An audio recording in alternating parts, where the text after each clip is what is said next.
guys. Hi, Myth. Hi, KKJ. Or is it just KJ?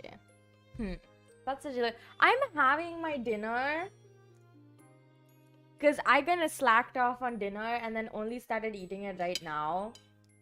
So, like, we're just gonna chat normal stuff while I finish up dinner, and then we can get on straight to the superstition conversation. So today, my mom accidentally woke me up last night after I fell asleep, and I couldn't fall asleep, so I actually went to sleep for real, at like 6 a.m. Then I woke up, and I was so sleepy. I was like ready to like just immediately go back to sleep, but then I was like, no, I have to stay up. Like, I can't just sleep the whole day. And I spent like a good 2 hours in bed, sat up. I was talking to Hex the whole time, so it was great. And then what did I do? Me and Hex were on call for a bit, and then I was like, I'm feeling sleepy again, I'm gonna go to sleep. And then I slept till like 7 p.m. When I woke up, I wasn't hungry. But you know, gradually the hunger built up. And I was like, dang, now I'm hungry. And it was already time to stream by that point, so. That's why I'm having dinner while I'm streaming. I normally don't like to do this because it's very distracting to have dinner and also talk at the same time. Also, it makes me feel like I'm being really rude. No one can see my face, no one can see me chew, but I feel like it's really rude nonetheless, you know?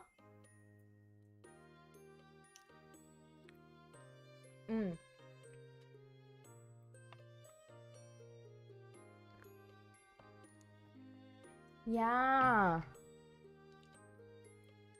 I think later this year, I can do like a little stream where I just sit and eat. Like, I don't take an absurdly long amount of time to eat, so it would just be like we start out eating and hopefully end with eating kind of stream. But like, I mean, there would be like a hand cam or something, so that you guys could see what I was eating instead of me just like describing it.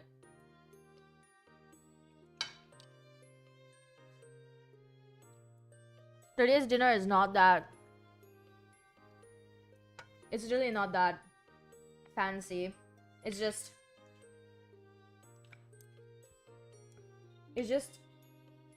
lentils and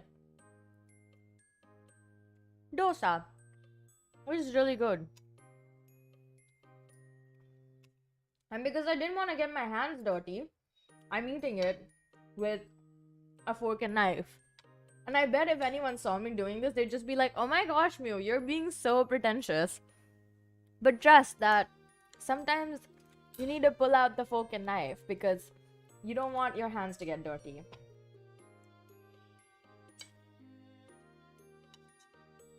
I think eating on stream is fine, but it's just that I get quiet while I chew. I don't talk while I'm chewing. So I feel like that's very long periods of silence. However fast I chew, I cannot chew fast enough to not have time pass while I'm chewing. You know what I mean?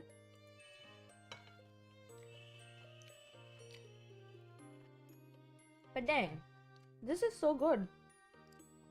Why does it suddenly taste better today than other days? I think it's just because I'm really hungry.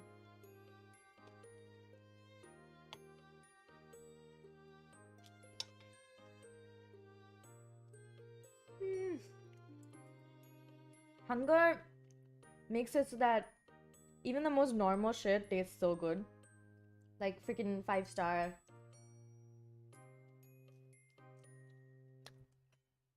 Good stream. Aww. Knitting seems fun. I don't know how to knit, but I know how to crochet. I was never really interested in knitting. In comparison, I was always more enthusiastic about crochet. I had this aunt who taught me how to crochet, And in return, I taught her how to do you guys know rubber banding with the rainbow loom? I was really big on that. Like, I got really, really good with it. And I used to teach my aunt, and she used to teach me how to crochet. It was such a nice, like, activity. I used to go every single week. And we'd spend time together. It was really cute. It was really cute of us. I don't think she got into rubber banding as much as I did when I was that age. Obviously, she was way older than me. She was married, had kids who were way older than me. But for some reason, we got along fantastically. It was actually quite fun learning from her.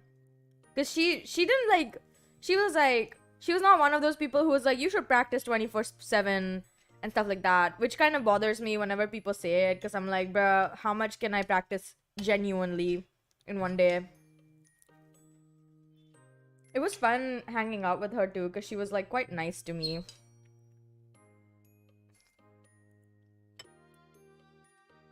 It was like I think it was every Saturday or Sunday I went over to her house.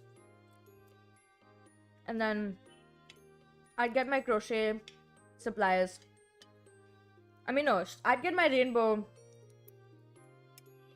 I'd get my rubber banding supplies, and then she would get her crochet supplies, and we'd sit together and she'd teach me to crochet, and then I'd teach her to rubber band. It was cute. I could do a rubber banding stream. If I do hand cam, I could totally do a rubber banding stream. It's so much fun, actually. I haven't done anything like arts and craftsy in a while. I used to be really big on that. Like, I had so many supplies. All types of paper and glue and embellishments and everything that you can think of for arts and crafts with paper. I used to have it. And I got really into rubber banding and quilling and crocheting. So I had all the supplies for those things as well. It's sad that I don't do them anymore, but I just, you know, after a while, I just didn't have time because of academics. Like, I miss that. And like right now, a few days ago, my friend was saying you should start doing something like that again. It'll be fun for you. And I was like, you're so right. It would be fun. I used to do origami as well. I used to do a lot of weird shit. Oh my gosh. It's not even weird. It's just like, I used to do so many things that it gets weird. Carving soap bars sounds so fun. I would like to learn wood carving. Like, I've seen some people carve wood and it literally looks so much fun. And I'd like to do it. To be fair, I don't really know the supplies that are necessary, and I'm sure you find them online and you can like just get them. And I saw this one company doing like DIY wood carving supplies. Like, I mean, like they send you a kit and then you can start wood carving from that. And they send you pieces of wood as well, which is really cool, you know? But then, I don't think I'm ready for it right now. Although I really, really, really want to start clay sculpting with cold porcelain. Because it looks really fun.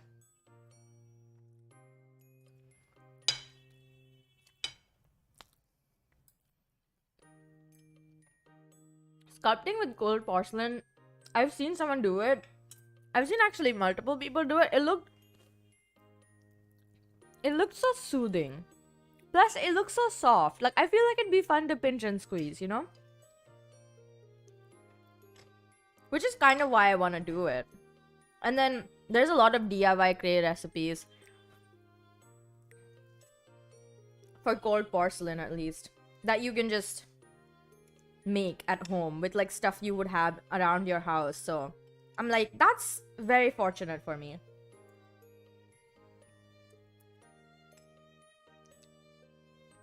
That's very fortunate, because like cold porcelain is hella expensive, and I've heard that not every single, like, all the brands don't even have the same texture and stuff. So it's like, if you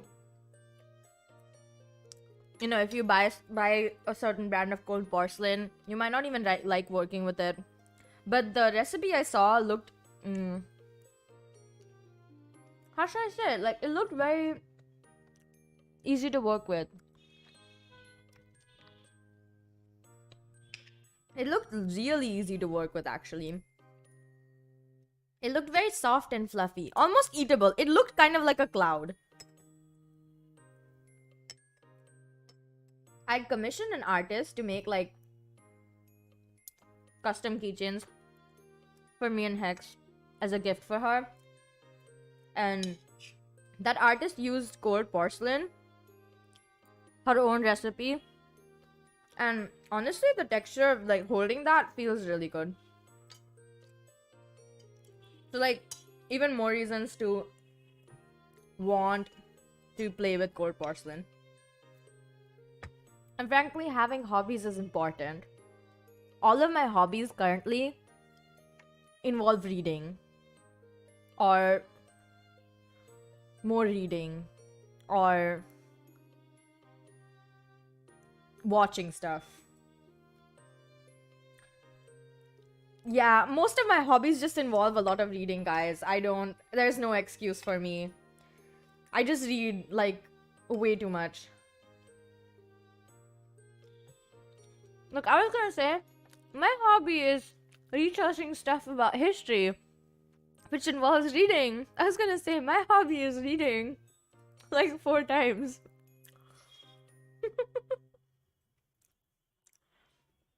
But then again, like,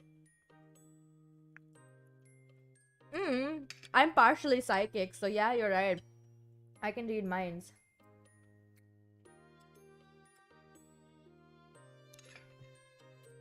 That was mostly a joke, by the way.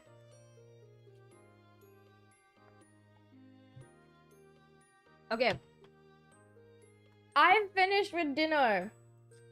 I'm so happy. That took a long time.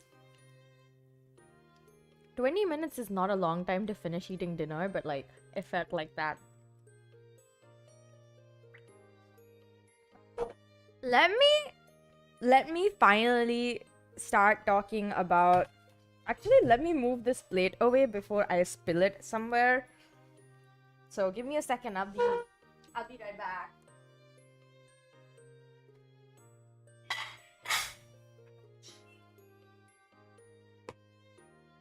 Okay, I'm back. I don't think I can read the future, but I sure as hell can try, you know? I have...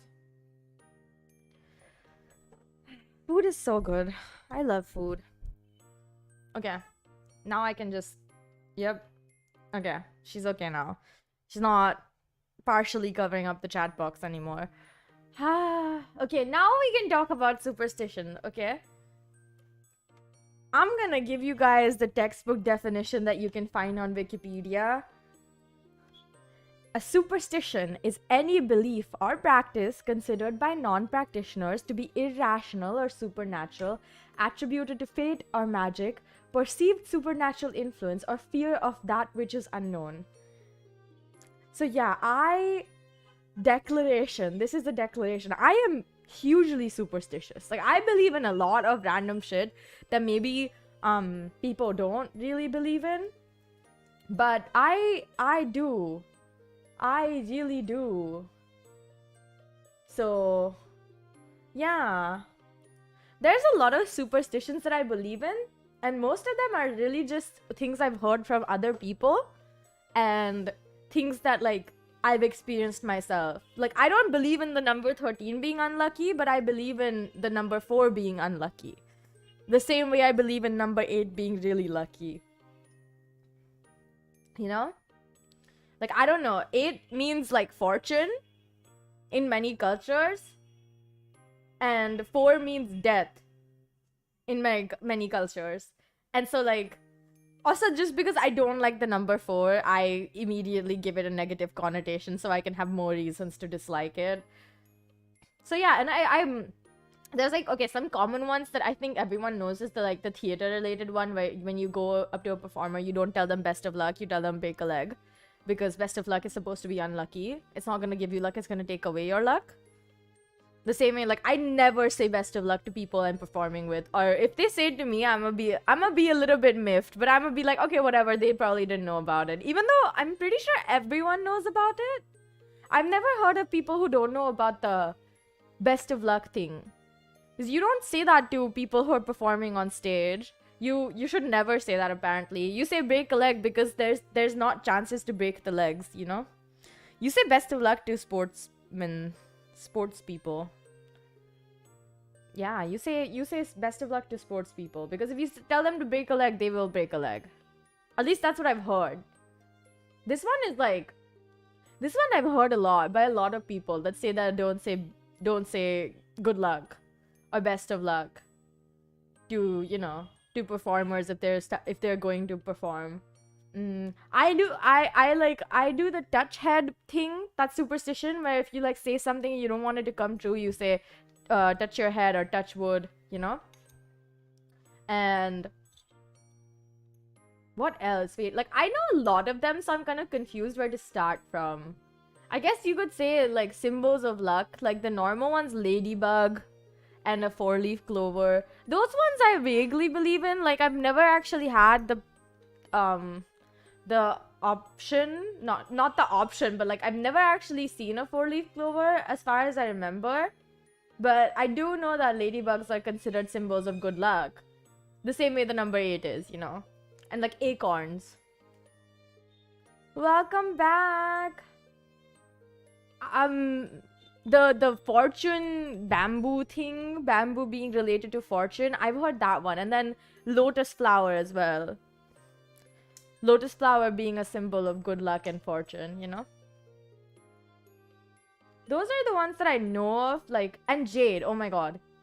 I actually have jade. Me and Hex bought jade.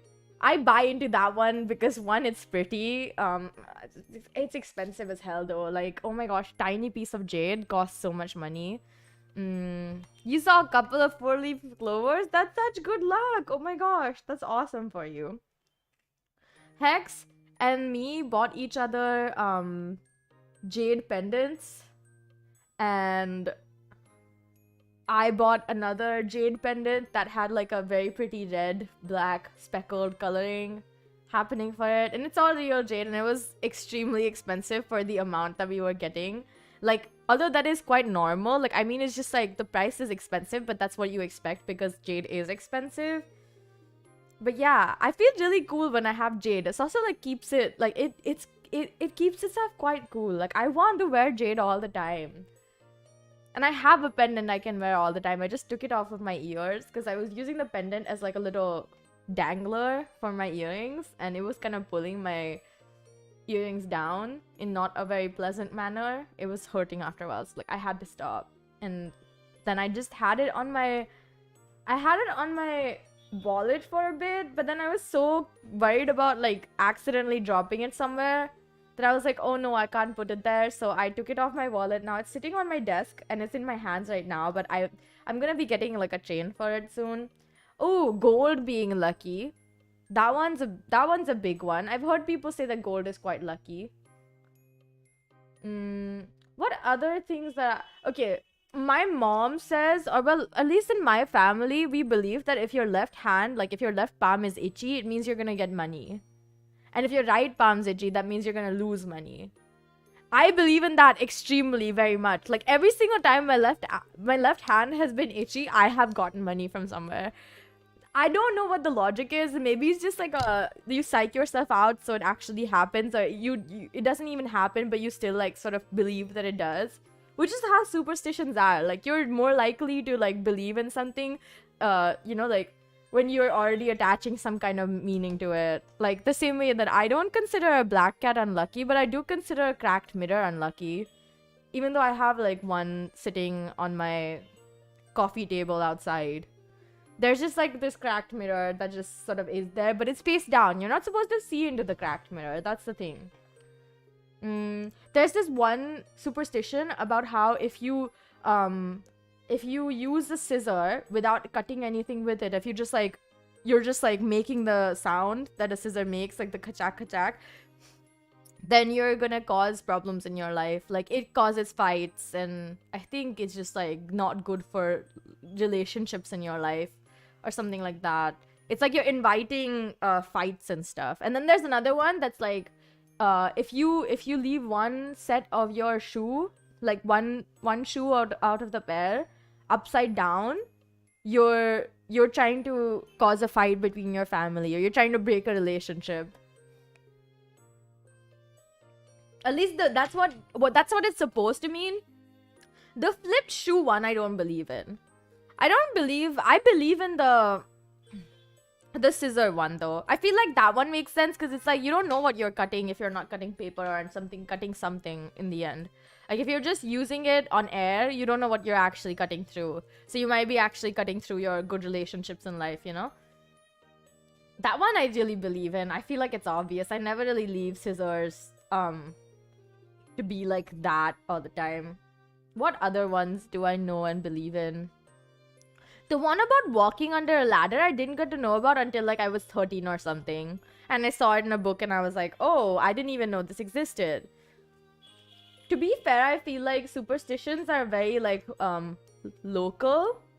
Like you'll have some superstitions that you only see in your own community or like in the city that you live in and no one else really knows about it. But you know, it exists for you, which is the difference, I think.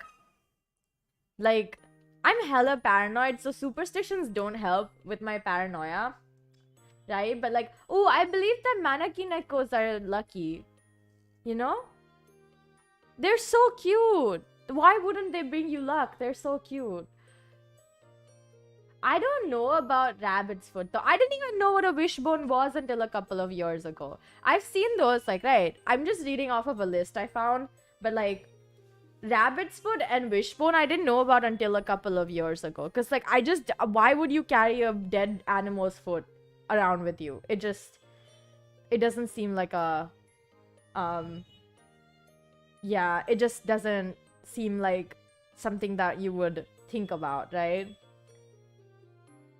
There's a lot of superstitions that are related to like bad luck, like the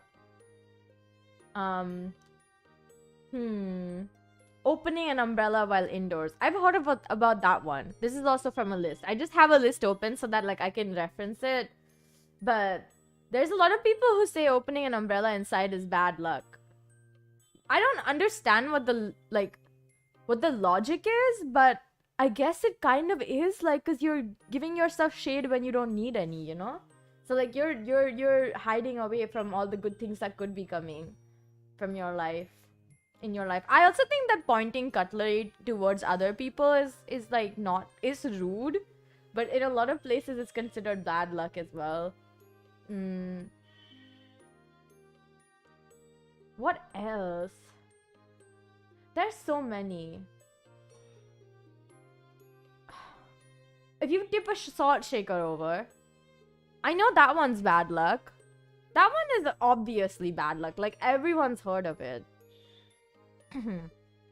But yeah, there's a lot of like, ooh, there are some, like, there's this one very, like, Indian myth. Well, not myth, but superstition that if you sit, like, you're not supposed to have cooked food or sit on, what is it called? You're not supposed to sit on the bed and stuff while there's an eclipse going on. There's like a lot of things that it depends on from household to household, how they, you know, how they decide how they're gonna act during an eclipse. But like, that one I don't believe in because I just think it's so arbitrary. I've never heard anyone saying that they got bad luck or like they, you know, like, you're not supposed to make any food, you're not supposed to cook any food, you're not supposed to like eat any food. You're supposed to like sit on the ground. You're not supposed to, you know, like, you have to take a shower, like you take a proper like full body everything bath after an eclipse because the, you know, like the sun's rays had become toxic and etc. Like, I just, oh my god, I don't like believe in that one. It's just too much work to believe in. There's like some ones that I believe in for myself personally. Is I always step into a room with my left foot if I can. Like, if I'm doing something important, I step into the room with my left foot, you know? And I always, like, I have this ring that is like arrow shaped and it always points towards the left because my dominant hand is my right one, you know? I don't know what the exact logic is, but I always just have believed in it, so I just keep believing in it. It doesn't make, like, yeah. I don't know how else to explain it. It's just like, it's just a thing. Another one, oh, there's like some very like, very community specific ones where they're like, don't cut your hair on this day, and don't cut your nails on this day. I don't know what the logic behind those ones is, but like, I just don't get it. There's a lot of like religious superstition involved. Like some of these are like attributed to religion, which I don't understand because these don't really seem religious. I've never heard of them being in like religious books and stuff. Like they don't seem to be referenced from anywhere. They just seem to be there because like, yeah, apparently someone made them up one day and convinced enough people, you know? Another one I've heard of, it's not a superstition, but my grandma's really big on it. Do not sleep with your phone next to your pillow because, you know, you lose your brain or something. She says it like it's a superstition that she believes in. I've never heard of anyone saying that it causes problems. So, like, I just keep my phone next to me because it's more comfortable that way. Also because I have so many alarms and I need them to, like, you know, work. There's a lot of,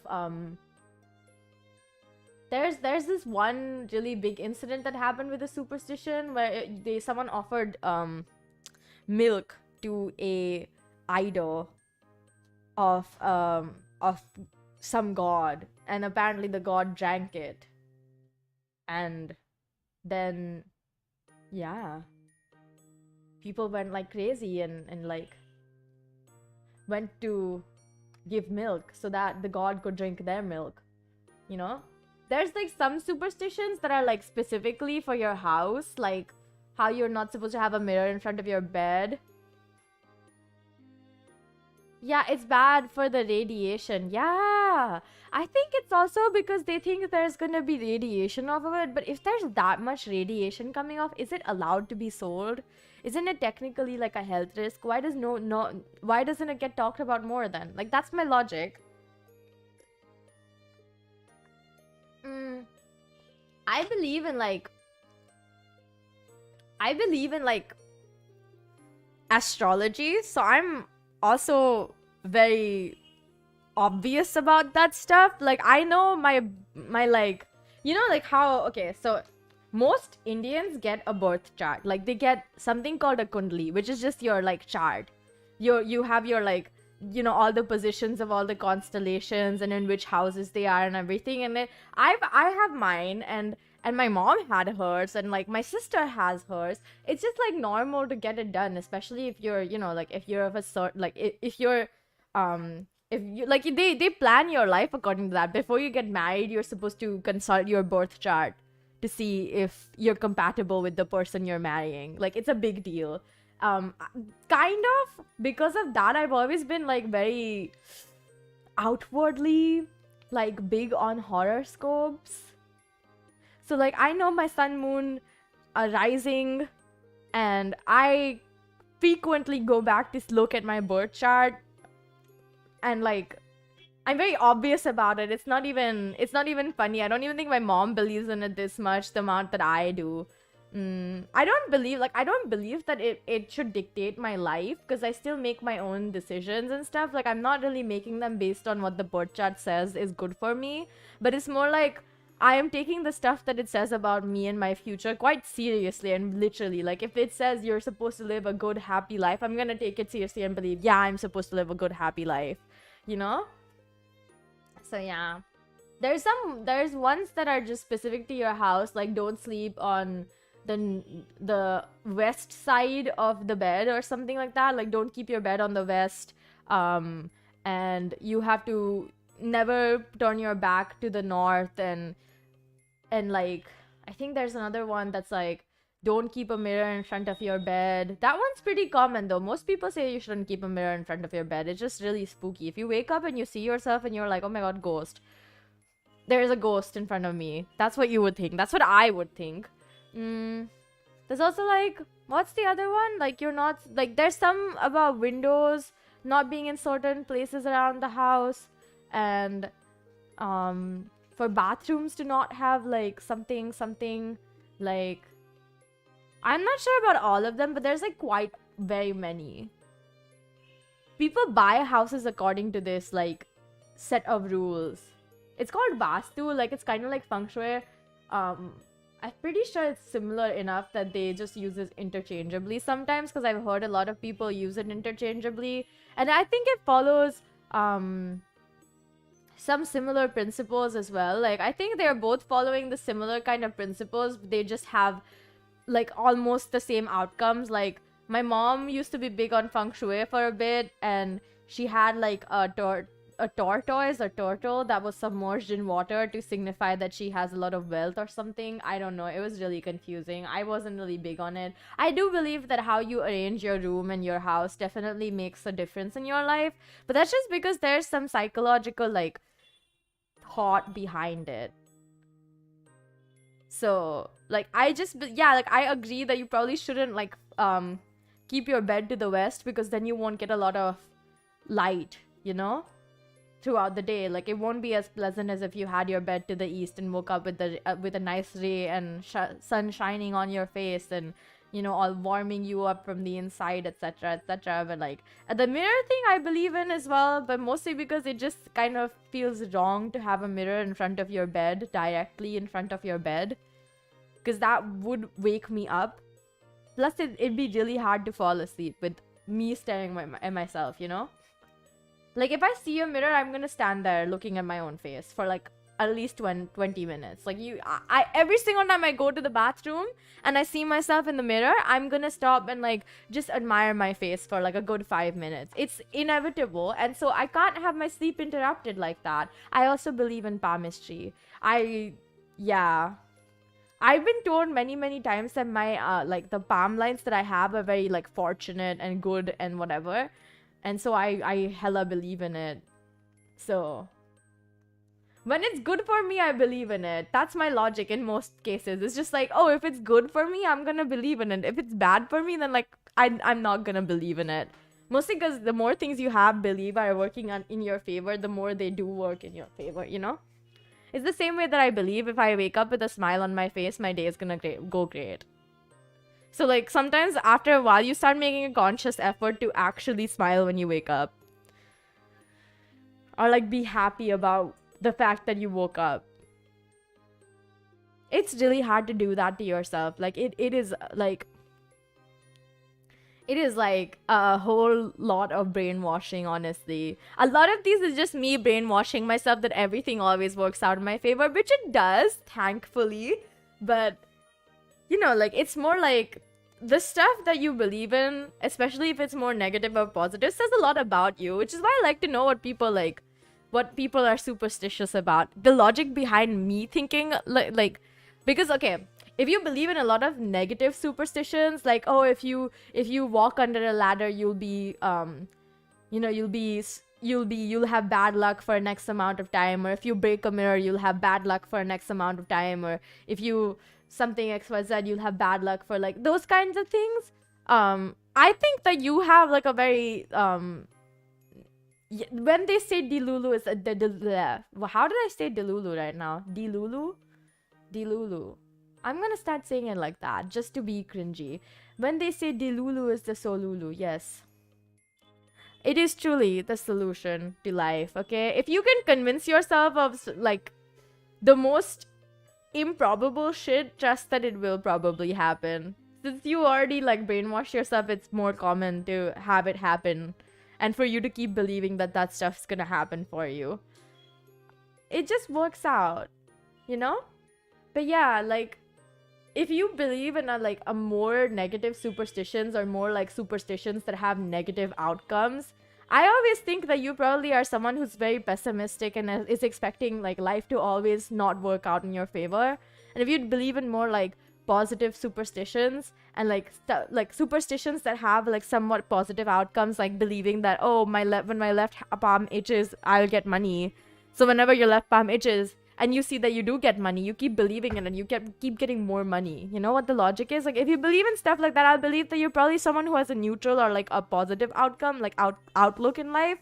Just because like these things really do like show a lot about a person. Like the same way if you like blame everything on your like star chart and your like, you know, like your sun sign and whatnot, like I'm gonna believe that you're just trying to pass around blame. But if you like take it as a way, like a roadmap for your life, because most of them don't ever say that your life is gonna be bad, okay? Most of them all are gonna say, because they want to sell the like good life to you, that you will have a fantastic life if you do XYZ. So if you just believe this fantastic life part, I'll be like, yeah, you know what you're doing. Hi Noah. A lot of these, like, I think people believe in it because it's just that it has happened to someone they know, or even them sometimes personally. And like I said, like, if you know about something and you see it happen, and you will associate with that superstition. Like if you had one time that you had bad luck after you saw a black cat, you're likely to believe that every single time that you see a black cat, you're gonna have bad luck. It's just how it works. People are conditioned to believe like that. The more we can, you know, like put blame on the unknown or something, or like at least attribute it to the unknown, the easier it is for our own brains. So I completely understand. I also think it's really funny how a black cat is the one that's targeted, even though it did nothing to anyone and any person. They're all so cute. They're so freaking cute. It's just so adorable. You know?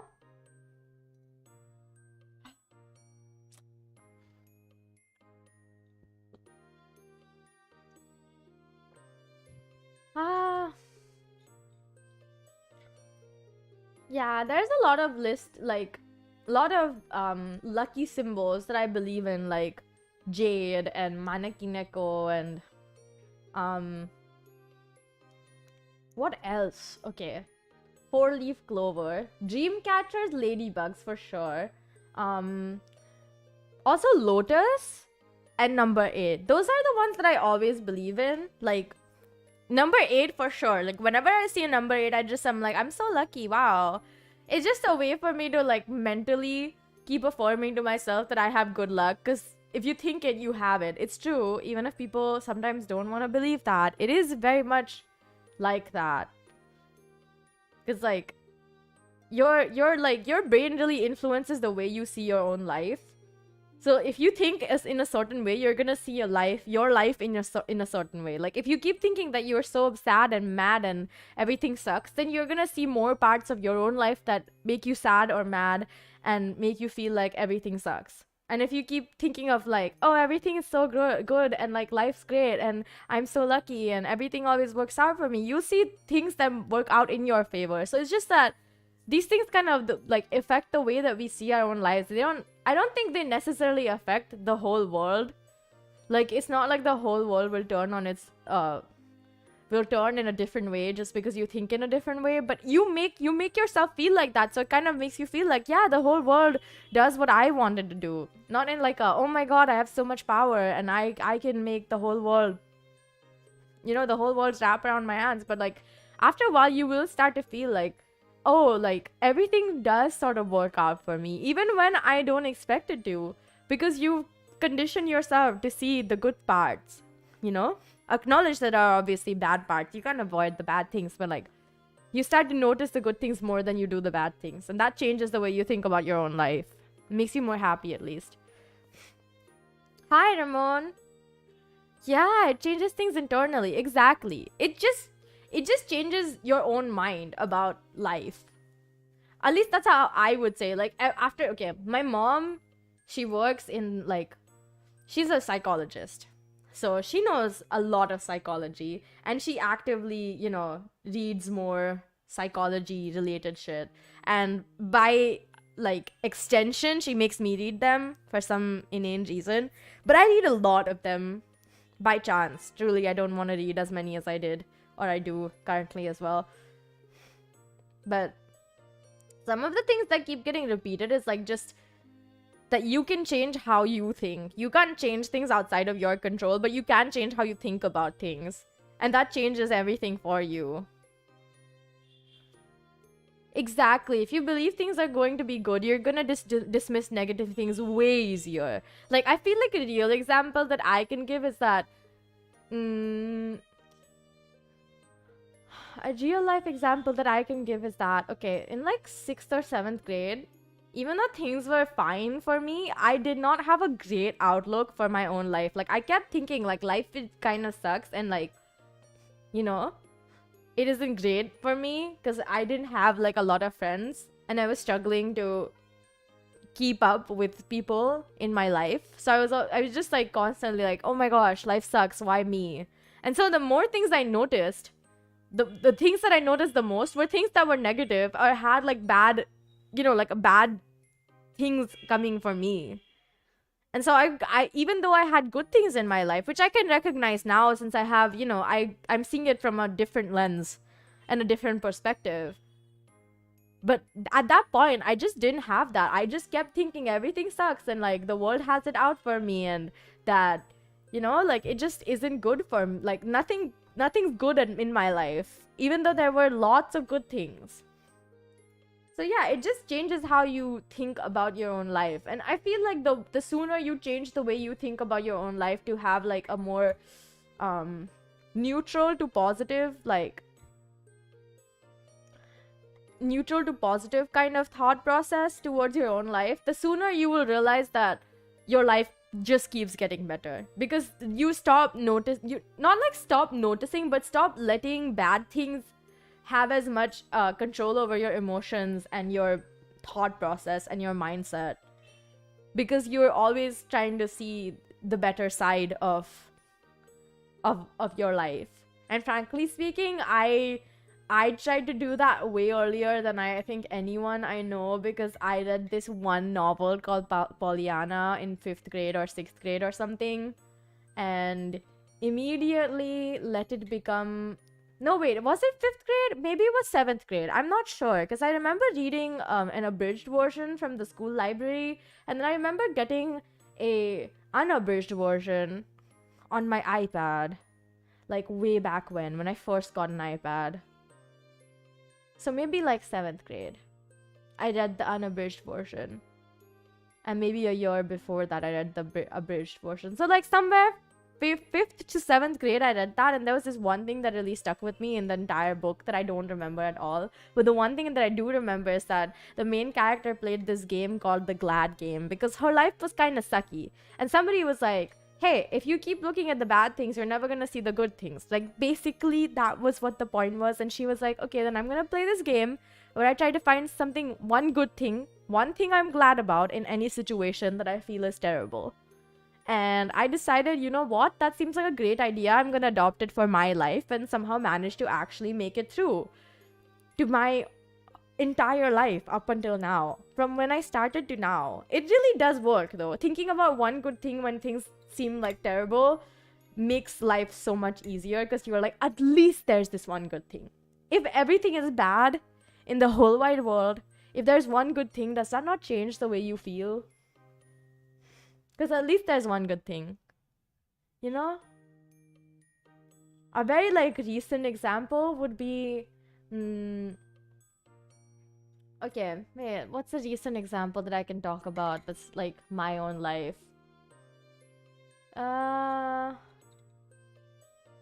I actually don't know. Wow, that is, ouch. I can't think of anything. Oh my god, I really can't think of anything.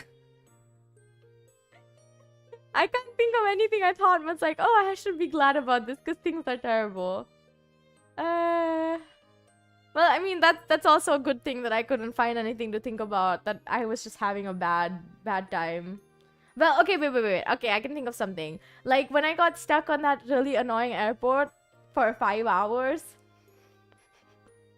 But, like, I guess I found something to be glad about because I got to eat a croissant. Like, it was really nice to eat a croissant. And, well, I was just glad that I didn't have to deal with a cockroach, frankly. And I still got to take a nap. So I found, like, more than one thing to be glad about. Wow, that's from like a month ago. Guys, I tried hard to think of something that I could like, that was a objectively terrible situation, because it really was. Gosh, I will never forget my experience at that airport. Stupid Hyderabad airport that I'm never gonna forgive for being the most annoying airport in the history of airports that I've ever visited. But yes, Susu, you should take it as a sign to now think that life is fantastic every morning, because that way you will think life is fantastic every single morning. Yeah. Wait, do you want to hear this story? Does everyone want to hear this story again? Because, like, I can tell it again. I'm not nearly as traumatized anymore. Now it's just a funny, really annoying, like, really spooky, funny story. Disgustingly spooky story, I should say. It was just, ugh, ew. Yeah, I don't think anyone can. I think all the people that know this story will just never forget about it. Okay. I'm gonna tell the story again just for Susu's sake, okay? So, the day that I left Singapore on the 30th, okay? Oh yeah, I never said, okay, so I got on the plane, I sat down and I started watching Apothecary Diaries that I downloaded on Netflix on the plane. And then while watching, something flew at me, landed on my chest, and instinctively I just like flicked it away. For like a good 2 minutes, I did not think much about it. Then I was like, you know what? I should check what that was. If it was just like some random piece of paper, it doesn't matter, right? I turned on, because all the lights were off, because it was really late at night. Everyone was mostly sleeping. I turned on my phone's torch and I pointed it towards the floor, and I saw a cockroach. A cockroach had gotten on my chest and I had flicked it away. So like, I'm glad it wasn't there for like more than 2 seconds, but dang, a cockroach, you know, inside a plane that gets fumigated every single time somebody sits in it. So yeah. And for the next 5 minutes after discovering that it was a cockroach, I just sat there thinking, oh, it's probably dead. I don't have to worry about it, right? And then I couldn't stop thinking about it, so I called a flight attendant over and I told her there's a cockroach right next to me on the floor. Please do something about it. And so they got gloves and they tried to, you know, pick it up and get rid of it. And, well, just so we're clear, I am deathly afraid of cockroaches. I start hyperventilating, and so all this while I was just keeping it calm because I didn't have a choice. I don't know, like, I don't think me crying on my seat would have helped. But by the time that they touched the cockroach and then it like kind of skittered away, I was too scared to stop crying. So at that point, I was just like hyperventilating and having a panic attack while crying. So the flight attendants got me out of that seat and like took me to the side and let me cry on their shoulder for 15 minutes straight. It was incredibly awkward, but funny, because they were just like, oh, it's okay, like, and they tried to distract me. They really tried to distract me. They really tried so very hard. They were like, oh, why were you here in Singapore? What, like, how was your, you know? So then I was like, oh, I was here on a holiday. And they were like, were you alone? And I was like, no, I was with my best friend. And then they were like, so like, did you have fun? And they really tried. It did not work. I was still like basically paranoid for the rest of the flight. I couldn't even keep my eyes shut for more than 2 seconds in worry that there would be another cockroach that would accidentally jump on me and then I would have to have another one of these panic attacks, crying spells. But yeah, I'm never gonna forget that flight just because, wow, that was interesting. Extremely, insanely interesting experience to have in a flight where I will be in there for like 2 more hours. And this happened, I think, in the first hour of the flight. So then they changed my seat, they gave me free drinks, and I also had a fever at that point. They gave me medicine for that before the cockroach incident happened. So like, I was not doing well because like my stomach, like my whole body was just already like, I don't want to do this no more. Yeah, that was the cockroach incident. They changed my seat and gave me free like Coke and stuff, so that was nice of them. But like, I'm never gonna forget that there was a cockroach in that flight that came from somebody's luggage apparently, which is even worse to think about. Like, think about a cockroach, like a kind of big cockroach crawling around in your luggage. Like, why would you do this? Where'd you even get a cockroach to slip into your luggage? Where were you living, dude? Were you on the street, in a dirty street? It's hard to find dirty streets in Singapore even, so I don't know how they did it, but they did it.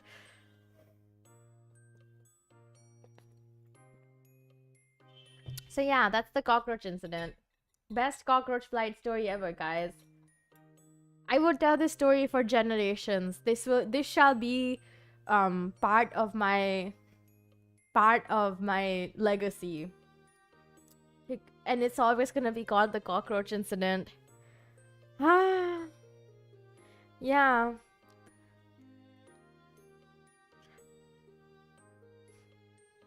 I'm never gonna forget this.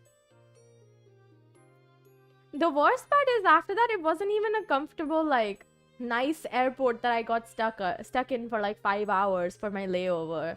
It was like the most annoying maze of an airport I've ever seen in my entire life. And like going from arrival to departure was even worse, because not only did I have to do like my like pick up my baggage and get it like get it like checked in again. It was so much freaking like it took so much time to go from one place to the other. Hi Exospace. Like you go through the entirety of the arrival area, you get out of arrival, and then you have to go and take like an escalator up to departure. And I'm like, every single airport that I've ever been in, I haven't had to do that. Like, if I'm going to have a transfer flight, they're gonna show me another like inside way so that I can go straight from inside arrival to inside departure, so that I don't have to do this like running around thing with my luggage, which I did have to do with my luggage. It sucked. Objectively, it was horrible. So yeah. And then I got to spend like I walked around. The airport was a freaking maze, and it was an inescapable maze of shops that were all closed. It was like capitalist hell. There was like, you couldn't avoid all the shops. Like, you have to walk through them to get to whatever gate you're on.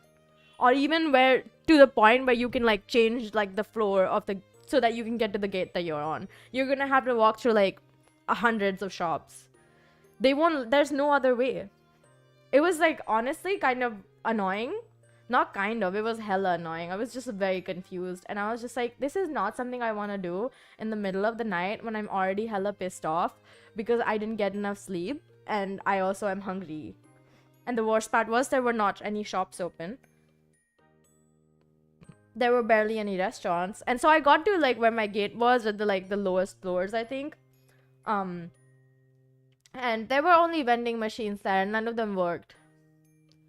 I cannot explain how much I hated that, because I kept thinking, oh my god, why do none of these work? And none of them worked.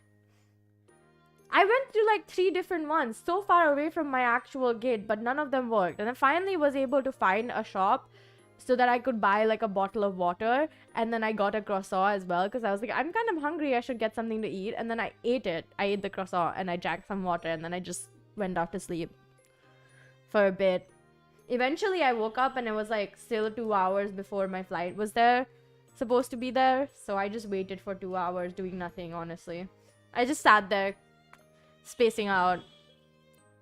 But yeah, very, very unfriendly to humans kind of airport, because like there weren't enough seats for people to sit. Like, there's so many people on a flight, but like the amount of seats were like pitiful in comparison to the amount of gates and the amount of people that were standing there waiting for their flights. There were people sitting on the floor and people sitting on the side of the... Casually memeing, I see. Yes, I am. I'm always casually memeing. I don't do it on purpose no more. It was so unfriendly to humans. Like, there were not enough seats. People were literally like... Some people were taking more than one seat because they were sleeping or something, but even then, there weren't enough seats. Like, there was no way that everyone would have gotten to be able to sit in the amount of space that they had allocated for people in a certain gate. And all the random areas that were in the middle that they'd filled with benches and stuff, they were also filled up with people who were sleeping or, like, you know, had occupied more than one seat so that they could be comfortable. Very uncomfortable area, indeed. I shall never forget. And the only baggage that I really had was just my tiny ass backpack that had my power bank and my iPad and like some other like things. But like I ended up, because I was at that point I was getting quite sick.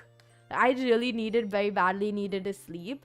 So at that point I just was like, I just want to get on this plane so I can sleep for a bit. And I get on the plane, I fall asleep immediately. You know, I got on the plane, I sat down in my seat, I literally just put on like the pillow on me and then just went off to sleep. It wasn't even 2 seconds into it. I just sat down and I went off to sleep. I don't even think I got up when they were like handing out refreshments and stuff. I was just asleep the whole time. It was awesome. I loved it so much. It was a 2-hour long flight from Hyderabad to wherever I was going, because I'm obviously not going to tell you guys where I live. That's not a good idea to like tell you where I live on the internet. But yeah, it was great. I loved it. That flight was a lot more comfortable than my first one of that day. And the worst part was, like, it was such a long flight too. Like, it just didn't end. The one from Singapore to Hyderabad did not end. And all this whole thing had happened in the first like hour of my flight. So I just had to sit there for the next 3 hours hoping that this flight gets over faster. It did not get over faster.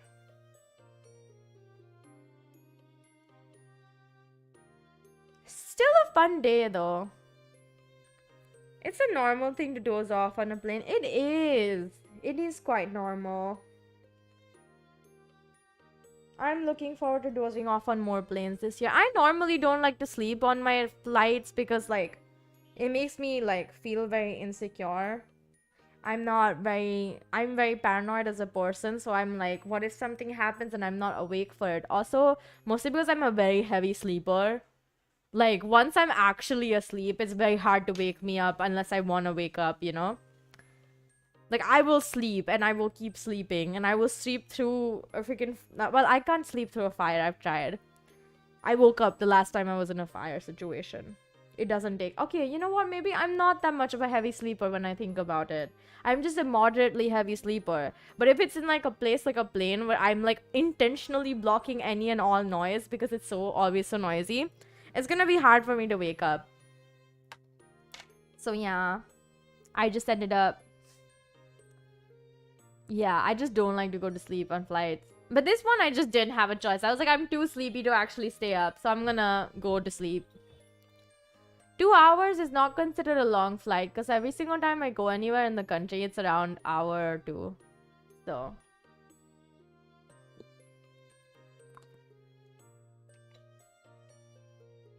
I have a lot of good luck things on me. Like, there's this one, like, small figurine that I used to carry around every single day in my pencil box to school and from. And I said it was my good luck charm. And I still believe that. I carry it everywhere whenever I go to a trip or something. Well, not a trip, but like when I'm moving someplace, I always take it with me because I'm like, I need to have it and somewhere nearby. I quite very much believe like that. A lot of stuff that I have is like that. Like, I consider the pendant that Hex bought me to be good luck. Because it is, you know, made of jade and whatnot. But, like, other than that as well. For some, like, pieces of jewelry as well, I believe they're good luck. The one ring that I've worn since, like, 8 or 9 or 10 years... Well, not 10. Definitely not 10. Maybe like 8 years since I've been wearing the same ring. I believe that it's good luck just because it's been there so long. It's probably seen more good luck than bad in my life. You know? What else? What other superstitions do I believe in? that I can think of. I never step on cracks. Like on cracks on the floor, I never step on them. It makes me feel like I will have bad luck. And then, oh, there's the one where you're not supposed to eat, like, okay, there's something called teen tigada, kam tigada in India, okay? Which means if you have 3, you like, your like work will be spoiled. So nobody actually wants you to have 3 things of something. Like if you're putting 1 scoop of salt, you're not supposed to put 1. Break it into 2, but never break it into 3. But I always break it into 3. Because I believe personally to be 3 to be a luckier number than 4 or 2. So I'm like, I would rather put in 3 scoops or 5 scoops instead of 4 scoops or 2 scoops. So yeah, that one I know that it's like pretty common. Most people say it. Like for a very long time, my mom never gave me, or like even my grandmother never gave me 1 scoop of rice. She would always break it in 2 or 4. And I used to always be like, please just give me 3. Like 2 makes me feel like it's imbalanced, and then 3, like 4 just makes me feel like I'm gonna have a upset stomach, you know? So it was always like 3. There's also the thing with like, I believe I shouldn't pick up money on the side of the road because it's not good. It's not money meant for me. But then I'm the opposite about other things. Like if I see something that is like one last thing left on the shelf of a supermarket, I'm gonna be like, oh, and it's something I want. I'm gonna be like, oh yeah, that was meant for me. I also like very much believes in like, I also like very much believe in like a lot of very arbitrary stuff. Like if I see something that I like and I see another thing that sort of references it, I'll be like, oh, that was fate. It was supposed to be mine, that's why. I'm like that for books a lot. I'm like that for music a lot. I'm like that for like chance encounters with people a lot. Especially for people. Like if I meet someone new and I find them interesting, I'd be like, we were like meant to be, you know, we were meant to meet. I was meant to meet you, you were meant to meet me. It was fate that brought us together. I also like very much believes in yeah, I very much believes in coincidences that are not actually coincidences, they're fate. You know? Because I happen to have a lot of coincidences happen in my life. So I'm always like, oh, it's probably not a coincidence then, it's fate, you know? Like, it was meant to be. It happened for a reason. That, yeah. I'm very like, yeah, I'm very superstitious about a lot of stuff. Like I believe that you can make your own destiny, but you still have a fate you have to follow. Like I believe them for them to be separate, like they're not the same things in my opinion. Does that make sense? I don't know if that makes sense or not, guys. Because like for me, destiny is like the not the overarching plot of your life. It's like the day-to-day stuff. You know, like if you choose to, you know, like the fate being like you're supposed to meet a certain person or you're supposed to be a successful person, stuff like that. But for me, destiny is more like your every single choice that you make in your life. That can't be decided. Your destiny isn't decided, but your fate is. Your fate as a good person or a bad person, or like, well, not a good person or a bad person, but just like, are you meant to be successful? Are you meant to be happy? Stuff like that. Which I do think everyone's fated to be happy, and your destiny changes your fate in some way or the other. Like, they affect each other, but not to the point where your fate overrides your destiny more than your destiny overrides your fate, you know? I don't think that makes as much sense as I wanted to make as much sense as it does, but it does not make much sense. Yeah, exactly. I think meeting people is definitely fate. I do believe that a lot. And like, your actions kind of affect the way that you meet someone. I don't think it's possible that I wouldn't have met some of the people I've met in my life. But like, the way that I met them depends on my destiny. And the like, meeting them is not like, you know, like it's not something that's negotiable. It's how I met them. That's like, that's the destiny part, in my opinion. So, yeah. I'm like very superstitious for a lot of stuff, especially like people. I don't like going out every single, like, I don't like going out if, like, oh, there's this one superstition which is like, don't go out on an empty stomach because that means you won't come back or something like that. I don't believe in that one that much, but I do believe that you should leave your house with a full stomach so that you don't, you know, feel hungry on the way to wherever you're going. Like, there's another superstition that you should eat, like, okay, this is an Indian thing, but you eat, like, yogurt and sugar to, like, signify that your life will go sweetly. Like, wherever you're going, whatever you're going for, whatever you're doing next will go well, basically. The whole thing about you should eat sweets before something good, that one I do believe in. Vaguely. I don't always eat something sweet. I'm just like, you should eat something that makes you happy before you're doing something, you know?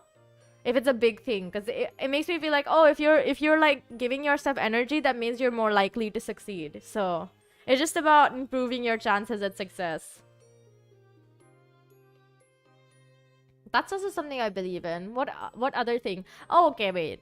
Well, this isn't related to superstition, but then one time, okay, this was at my grandma's house when I was living there for a period of time, and like, and I had my own room because my grandma had already had a room set aside for me for like a very long time. The ceiling fan in that room was moving in a weird way, and I said, I think that's going to fall, and I hope it doesn't fall on me. And guys, it actually did fall on me. I didn't get hurt, which is a good thing. I only, like, I think it knocked into, like, some, like, a side, like, a little bit of my ankle. But not to the point where it broke anything. It just kind of, like, made it hurt for, like, 2 days. And then it was fine. But that day I was like, if I feel like something's wrong, it's probably wrong. Like, I hella believe in my, like, sixth sense. It's very, like, it's like oh, if I feel like something's gone wrong, it's probably something's gone wrong. The ceiling fan, the fan that attaches to the ceiling. Like, yeah. It wasn't on top of the bed. Like, it wasn't directly on top of the bed. It was on, like, it was in the middle of the room and my bed was on one side. So it was kind of like vaguely overlapping the bed, very small amount of it. And then it fell off the ceiling. So I was like, from that, like, no, I've always been a big believer and believe in your, like, gut feelings and your sixth sense, because, you know, your body knows before you even do sometimes. So that day I was even more, like, sure of that I should always believe when I think something's wrong or something's good or something, because, like, that incident I shall never forget, because I was like, I was literally asleep and I woke up with the fan falling. Like, it had fallen and it created, like, a crack in the marble on the ground. And it had knocked into, like, a small part of my ankle. So it wasn't, like, super painful, but it was hilarious because I couldn't stop laughing. I took a picture of the fan that had fallen. And I was like, guys, I had a fan fall on me. Achievement unlocked, you know? I still think it's hilarious because arguably it's hilarious that a fan fell like that, because you never see that in real life. It only ever, like, shows up in movies and TV shows and cartoons. So, you know... It was very funny. So yeah. So I've always been like, you should believe in your sixth sense. It knows better than you do sometimes. Like, that one I'm superstitious about. If I feel like there's something wrong, I'm always gonna believe in the whole there's something wrong thing. Like, there was this one day where I was like, I feel anxious for some reason. I don't know what it is. There's nothing that's around me that's supposed to give me anxiety right now or would give me anxiety. And I was right. Something had happened. Not like to anyone, nothing serious, but there was just like a serious conversation waiting for me. So it was like, I will always believe in my gut feelings, you know? Sometimes you question if luck exists. You know, I also question if luck exists. I think it's kind of something that we've made up for ourselves. you know? But also, I think it's helpful that you imagine yourself with good luck, because that makes you feel like you're lucky. And that changes how you, you know, believe in yourself and stuff. Thinking that you have good luck makes you feel like you always have good luck. Because, like, okay, another example of this was when me and Hex were on our holiday, I kept saying that she's hella lucky. And we would constantly manage to get things that I wasn't sure we would actually get, because it was, like, you know, hard to find them or something like that. Like, on the day we went to Universal Studios, it started raining, but every single time it rained, we were inside. Or we were going to go inside somewhere. Like, we were going to go eat, or we were going to go and sit somewhere. So we managed to avoid most of the rain. And I've always been a person, okay, Hex knows this about me because I told her last year. Like, I was very adamant about it, but I really dislike the rain. Okay, especially if I'm outside. I like it if I'm sitting inside and I'm just enjoying myself in, like, chilling. And I get to look out the window and it's, like, really pretty because it's raining and everything. But, like, I don't like being outside in the rain. It's not something I find appealing. I just kind of get annoyed the whole time that it happens. Because, you know, you have to deal with wet clothes and wet hair and then wet shoes and wet socks. And, you know, it's not the most comfortable experience in any case. So, I was just like, oh, I know that we're going to Singapore when it's, like, monsoon there. So, it's gonna be, like, really freaking annoying. But, like, we managed to avoid rain most of the time. And I didn't even mind it when we were in the rain. Because I was like, I'm just having so much fun with my best friend. It doesn't even matter to me. You know? So, it was really, really nice. But, yeah, we managed to avoid most of, like, the rain in Universal Studios and rain. Even, like, when we were going around, like, we were, like, even when it started raining, we would either be heading inside or we were just going to go to a place that had some sort of shelter. The only time I think we got caught in the rain when we were going to this, like, super fancy cake place. And we were we went the wrong way. So now we had to navigate, and it started raining really hard while we were trying to navigate where to go. So yeah, it was just kind of, like, confusing that way. But overall, it was, like, so fun. Rain does not bother me when I'm with people I like. It only really bothers me when I'm, like, alone. Or with people I dislike. If I'm with people I dislike, rain is gonna make me really annoyed. Ooh, I've heard some people say that, like, they're superstitious about rain, okay? And it's only when it happens in, like, at night or really early in the morning. I'm not really sure what the superstition is, but I have heard people talk about it. But I personally believe that if it rains in the morning or, like, at night before the day before, it's good things, because the weather would be nicer the next day. At least that's how it is where I live, okay? If it rains at night, the next day it's probably gonna be either warm if it's in winter, or if it's gonna be colder because it's summer or it's monsoon. And it's always way better that way, because, like, summer gets really freaking hot here, you know. I don't live in the most, like, pleasant weather city, even though it is still pleasant weather city. But this year has just been, no wait, last year had been really bad. The summer got so bad. It was so hot the whole time. I don't know why though. Like, I guess global warming and climate change, but, like, it just keeps getting worse every single year. Sad. That the weather keeps getting worse every single year. Like, winter comes later and ends sooner, which kind of sucks because I love winter here. It's, like, so much nicer than summer, or, like, because we don't really have spring in the city I live in. It just goes from winter to, like, hot. So I like winter in the city I live in. It's quite pleasant. It's much nicer than summer anyways. And then before winter is just monsoon. And monsoon is just rainy and wet and rainy. And it also gets, like, frequently really hot because, you know, monsoon means there's a lot of humidity. So sometimes it's just really hot because, like, there's more and more humidity but no rain. The weather isn't getting better sooner. That's true. It is not getting better sooner. It's definitely not getting better any sooner, but, you know, we can hope, we can pray, we can hope that something changes for us. Or, you know, they figure out how to control the climate. Well, the weather, not the climate. I don't think you can control climate, but you sure as hell can control weather. at some point. Fingers crossed they figure it out, you know? We don't really have winter anymore. It's like autumn 2.0. There's no autumn here. We don't have autumn. That's the thing. I'm technically a fall baby, right? Like, I'm technically an autumn child. But I was born in, like, the literally smack dang middle of monsoon. It's raining when I was born. I was born at exactly 7 p.m. and 6 minutes. I really like that because I was born on the 9th month and the 8th day. And, the 7th hour and the 6th minute. It makes me feel really good. Like, the sequencing of numbers is just so nice. So nice. So yeah. Or technically it's not the 7th hour, it's the 19th hour, but still. It all makes sense, okay? But yeah, like, it's just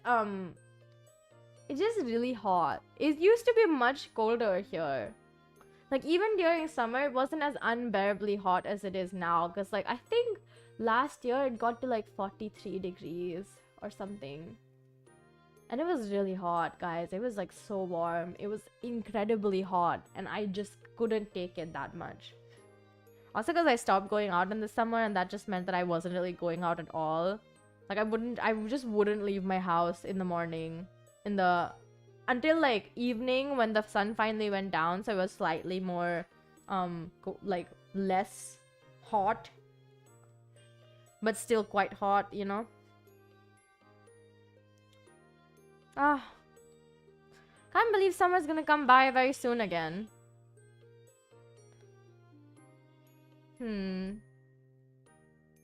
I don't know any more superstitions. However, I can talk about marrying my husband because I watched the 11th episode yesterday and the 12th episode before I had dinner today. So, yeah. Do you guys want to hear about it? I don't have much to say because honestly, it just took a turn that I wasn't expecting it to take. Like her best friend, okay, spoiler alert, I'm already talking about it. So, you know, her ex-cheater best friend got married to her ex-cheater boyfriend fiance guy.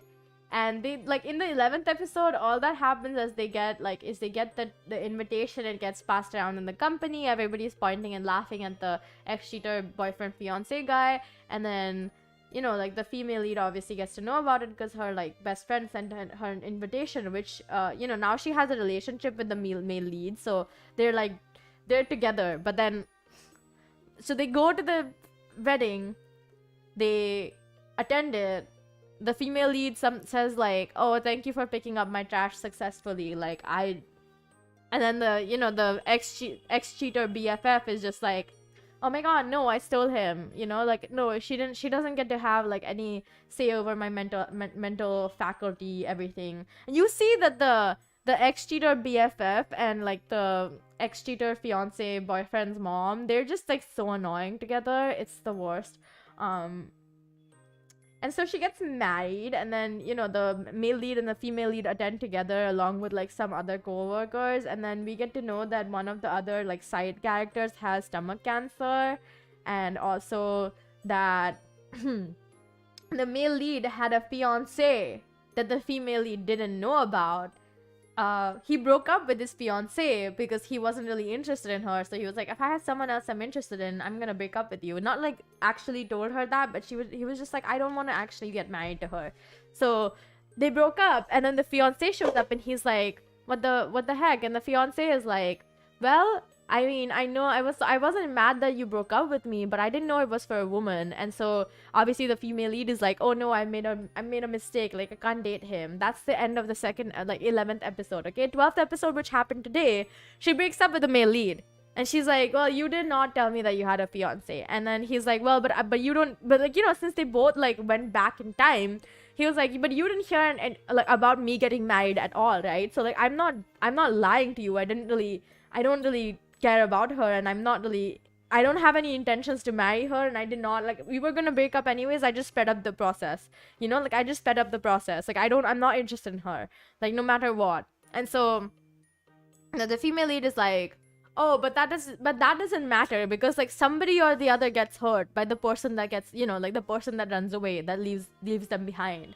So I don't want to be the person that made you do that. I don't think we should date anymore. And then she breaks up with him, and then she just walks off. And she's very sad, and she's crying and everything, and she returns the necklace that he gave her, and yada yada yada. And then I don't know, the whole episode today was just like the male lead's ex-fiance just being absolutely batshit crazy, because then she sends him like information to the ex-cheater BFF and the ex-cheater boyfriend fiance guy that, hey, she like tricked you guys to be together, and then she went off into like a relationship with this other richer guy who's like very very powerful and stuff. And so her ex-cheater BFF is just like, oh my god, I can't believe that she just gave me this burden, and like, but I wanted to steal it from her. And I was just like, wow, what kind of best friend did she pick in her life? Like, this person just wants to steal things from you. Ew. Nobody needs a best friend like that.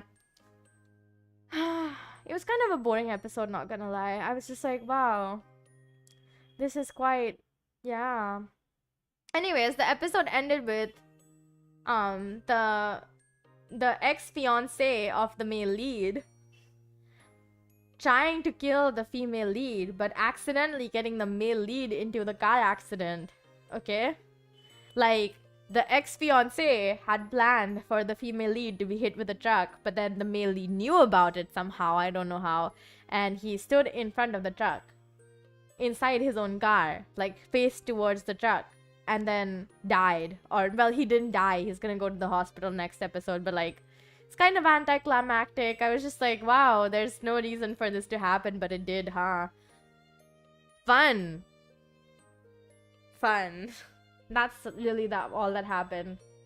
I was like, well, I thought that they wouldn't do stuff like this because there was no need for them to. Like, that, like, fiance is only mentioned once in the whole show before the 11th episode.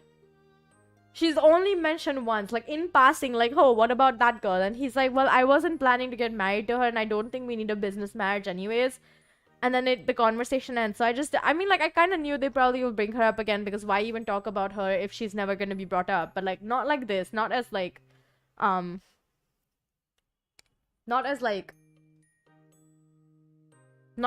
freaking, like a bad character. I just thought she would be nicer because, she doesn't really need to be bad, but she is. So, like, good for her, I guess. But yeah, new superstition, getting hit by a car is bad luck. You would think it's bad luck, but what if you get good things once you get hit by a car? But yeah. Very, like, kind of unnecessary, like, plot points, because at this point, shouldn't they be, like, getting together and closer and like... I don't know. It was kind of disappointing to see that happen, frankly. Because, like, the female lead didn't really give the male lead a chance to talk.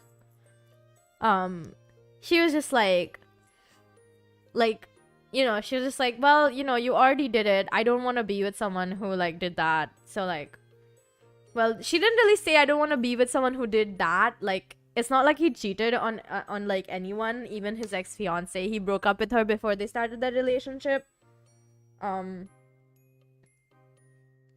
But then, I don't know. It was really weird. It was just really awkward to me watching that. I was just like, this is so confusing, and I'm not really sure why they decided this was something that was necessary. And I know it's based on a webtoon, so I guess that was part of the webtoon. But then again, like, why was that part of the webtoon? Was it necessary? Because I thought, like, the biggest, like, issue in the show was just that to get her ex-fiance, a boyfriend guy, and the ex-cheater BFF to get married. But nope. It was the fact that, that they all have problems. Also, yeah, it kind of makes sense that there would be some problems from the male lead side, but this being the problem was not in my... Like, it was not in my bingo list, guys. I did not think that this would ever be the problem, but it was somehow. I don't know what to say. You know, mostly that's it. Ha.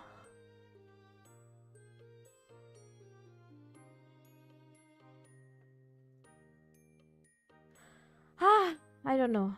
It was just kind of surprising. Boring, surprising. Boring, mostly just boring, honestly. Mostly just boring, I would say. I don't know. I couldn't think of much. Oh, you know what? Wait, when does Steam Next Fest start? I forgot. Oh, it's right now. What the heck? Okay, you know what? Since we don't really have much to do anyways, we're gonna look at Steam Next Fest. Wait, let me, ouch. Wow, that is very loud. The background music for my headphones was really loud. I haven't had my headphones on for like the whole time that we've been talking, because I don't like to get distracted by, safe to say that it is that I get distracted by the whole everything. The music. Yeah, it was a setup for the next few episodes for sure, because like the male lead got into a car accident, so obviously there's gonna be like something happening. Duh. But you know, not like this. I just didn't think it would be. Huh? Why is my Fugi out? What's up? Okay. Well, it's gone now. I just didn't think it would be like this, frankly. That's my only thing. I just didn't think that it would be this relevant to the story. Let me show you guys my window capture. I need window capture. Where is window capture? Hey, you guys can see it now. Yeah, if it wasn't obvious, I have a lot of pink everywhere. So yeah. Well, we can look at what the new games are, because I haven't really seen any much of them. Like, I have seen some, because there's like a lot in my apparently in my wish list that I did not know about. Islands of Insight had their demo come out. That's awesome. Pepper Grinder looked like a little bit kind of like, how should I say it, like Ori and the Will of the Wisps, you know? I've heard a lot about Touch Starved and Magical Delicacy. I kind of really just want to play a lot of games related to cooking and stuff because they're fun. So, yeah. Let's just look at what's there. Trending upcoming. Lightyear Frontier. Never heard of that one before. I don't really need to wear my headphones for this either, do I? The music is very distracting. Like, I can't stop listening to the music. I keep getting distracted. Oh, this is the game that I was talking about, guys. Realm of Ink. Okay, I played the demo. It was quite nice. Okay, it was fun. Like, okay, there's like a few games that are like food related that are coming out called Chef RPG, and even this one that I showed you guys, Magical Delicacy. Like, I'm more interested that they have like an actual plot and stuff, and it's not just like trying to follow instructions, because it's not as interested. Newly adopted shelter cat who becomes a victim of an elaborate plan when a jealous stray copycat. Okay, I don't think I want to play that. That seems boring. Astral Party, multiplayer party game populated by cute anime girls. Okay, it's a board game. That's interesting. Not that funny in my opinion, but still good. Yeah, Overcooked is good. I have Overcooked too. I just don't have anyone to play it with. That's the problem. Tactical RPG. Because, I mean, the art looks good. It says it's free to play. How interesting. Okay, I'm gonna add to my wish list. Okay, should I just install demos right and left?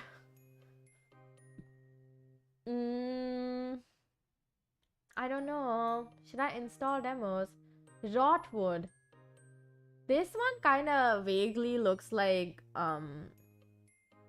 Don't Starve. So, that's the only reason I even looked at it. But this one, okay. Wait, let me just show you guys, okay? Does this not look so much like Hades? Just look at it. It kind of has the similar art style, right? Like even the enemy patterns, attacks and stuff, and even like your own attacks kind of look like Hades, and that's the first reason that I even noticed it. But also, like, why they make it so similar to Hades? Because I don't see why they needed to do that, you know. So yeah, I played the demo already. I'm not really sure I want to play through it again. If you guys have any games that you're interested in, you want me to try them out as well, I'd love to. Welcome to Paradise. What is Paradise? Oh, Paradise. Spirit City Lo-Fi Sessions. This is just a gamified focus tool. I've heard people say that this is actually really good for like focus and stuff, but like stuff like this basically. But I don't think I would. I thought it was a game, and I was gonna like play it with that thought in mind, but it was not a game. Guild Saga Vanished Worlds. As a newcomer to Heroes Guild, it's turn-based tactics, tactical RPG, Chinese RPG, adventure strategy. What's Terra Memoria? Sudden awakening of ancient robots. 3D and pixel art. I've heard so many people say that combining 3D and pixel art is a thing now, but Rusty's retirement. Oh, I know about this one. It sits at the bottom of your screen. I saw somebody do a video about this. I thought that was so cool. You always struggle to add games to your wish list. Why? Ooh, this looks fun. Okay, wait. Let's get the demo for this, okay? Yes, I have Steam installed. You guys won't be able to see Steam, right? Oh. Yeah, I'm pretty sure you guys can't see it. That's fine then. News Tower. Okay, I want the demo for Islands of Insight. Show more. I'm just getting like a bunch of these. I'm just getting as many demos as I want at this point.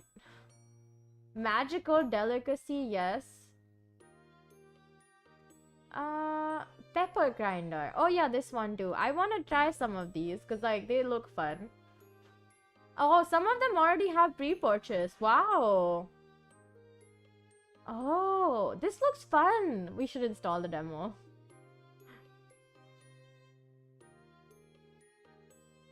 Wow, no one is even thinking twice, frankly, about this. You don't got many recommendations either. Well, that's sad, but it's okay. We can find things to be interested in. Together. What is blood? Hashtag blood. Okay, wait. I want to see this one closer. Save your friends, fight off the vampire apocalypse, and survive the horrors of freshman field hockey practice and hashtag blood. A delightfully zany animated dungeon crawler that blurs the line between action RPGs and hyperkinetic 90s cartoons. Well, that is cute, but I don't think I would like this as much as I want to, because it looks very fun and interesting. The art style also seems quite cool. I mean, I could just, well, I think it's safe to say we can try out the demo and see how we feel about it. You know? Hashtag blood. Godsworn. Classical. What is an RTS? What's an RTS? I don't know what an RTS is, guys. You don't get many recommendations. That's yeah.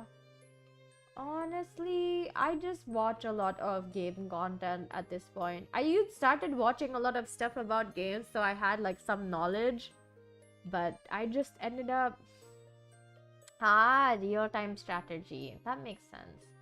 Pathless Woods. Open world ancient China heritage. Oh, that's fun. I do like a lot of China stuff, so I'm interested. Open Steam. Yes, thank you. I don't think I want to play Drug Dealer Simulator. Oh, Hell's Gate. That seems also fun. Wow. Why am I just okay, that's not something that's safe for YouTube. Eruta. Side-scrolling action game with the shop management, fight monsters for materials, and use them to make breads, and then finally make the deserted town popular again. That looks interesting. I'm gonna put it in my wish list and install the demo. I mean, we can try out as many games as we want anyways, so you know, no biggie. We can just try out as many games as we want, because this is the whole point of this, is to try out as many games as possible. And, you know, find out things that you're interested in. What is this? Ooh, this looks fun. That looks really interesting. Godly titans make symbiotic ecosystems and inspire humanity with your creations.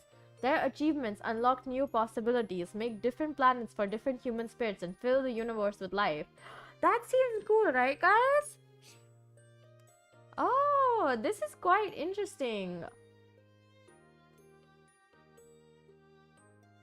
What? Huh. This seems cool.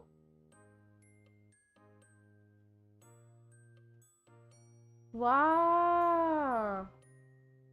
Okay, I think this would be interesting. So I'm gonna install the demo.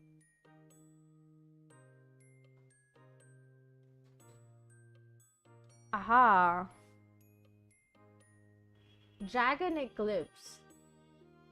Oriental Valley.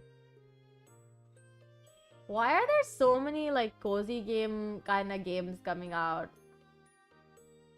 Wow, that's nice though. In Metroidvania. Okay, wait. I'm really interested in Metroidvanias because I really liked Ori.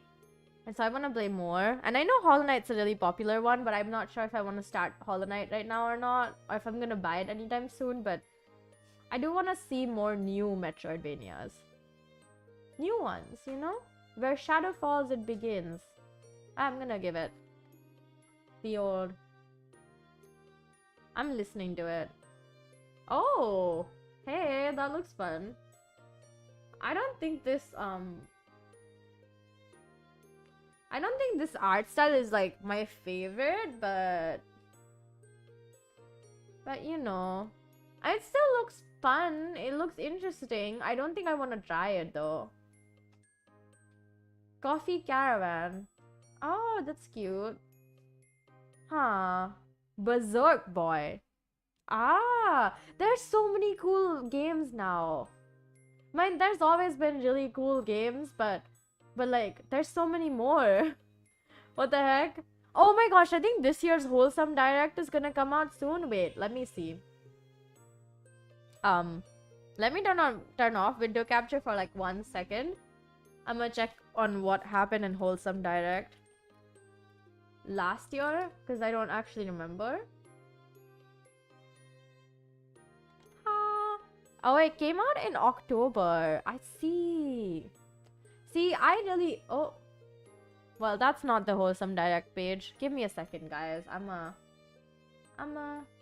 open the Wholesome Direct games page. Where is it? Huh. Okay, well, I mean, the Steam like page is also there, so here we go. They had a lot of cool, interesting games come out. They talked about a lot of interesting games last year and the year before as well.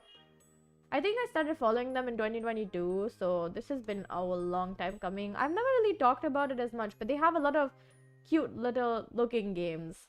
It is why they call it Wholesome Direct, so... Oh, hey, this looks fun. It's a puzzle game. That's cute. What's Sopa? What's Beastie Ball? Mirth Island.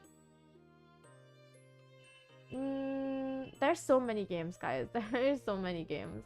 Wood plus weather. Oh, it's a god game. I don't think I'd want to play this, but, you know, it looks fun. This is where I found Pizza Possum. I have not played that game. I don't know why I mentioned it like I played it before. There's so many freaking games though. A little to the left, there's so many games, dude. What the heck? I forgot how many of these games I saw on this specific. Yeah. This is like a game. Okay, have you guys ever heard of Pocket Frogs? I used to play so much of it when I was younger. It's like so much fun. Right? I think this is kind of like Pocket Frogs. Well, in Pocket Frogs, you could totally collect frogs, and they had a lot of like fun, you know, like fun frogs. You could combine frogs to make like different kinds of frogs. There was a lot. It was so much fun to look at. I think we tried Manita's Kitchen a while ago, right? Yeah, we did. I did not like it because it was kind of slow feeling. I really want to play Tiny Bookshop. It's so sad. Oh my god, Pocket Frogs is so good. It's so fun. It's a roguelite. This one is a roguelite. Wait, I actually want to see it more. Cursed Crew. You're the captain of a cursed ship in this crew management roguelite. Command your crew. Keep your ship afloat. Defeat pirates and deep-sea beasts and sail as far as it takes to lift the course. This kind of reminds me of Don't Starve Together.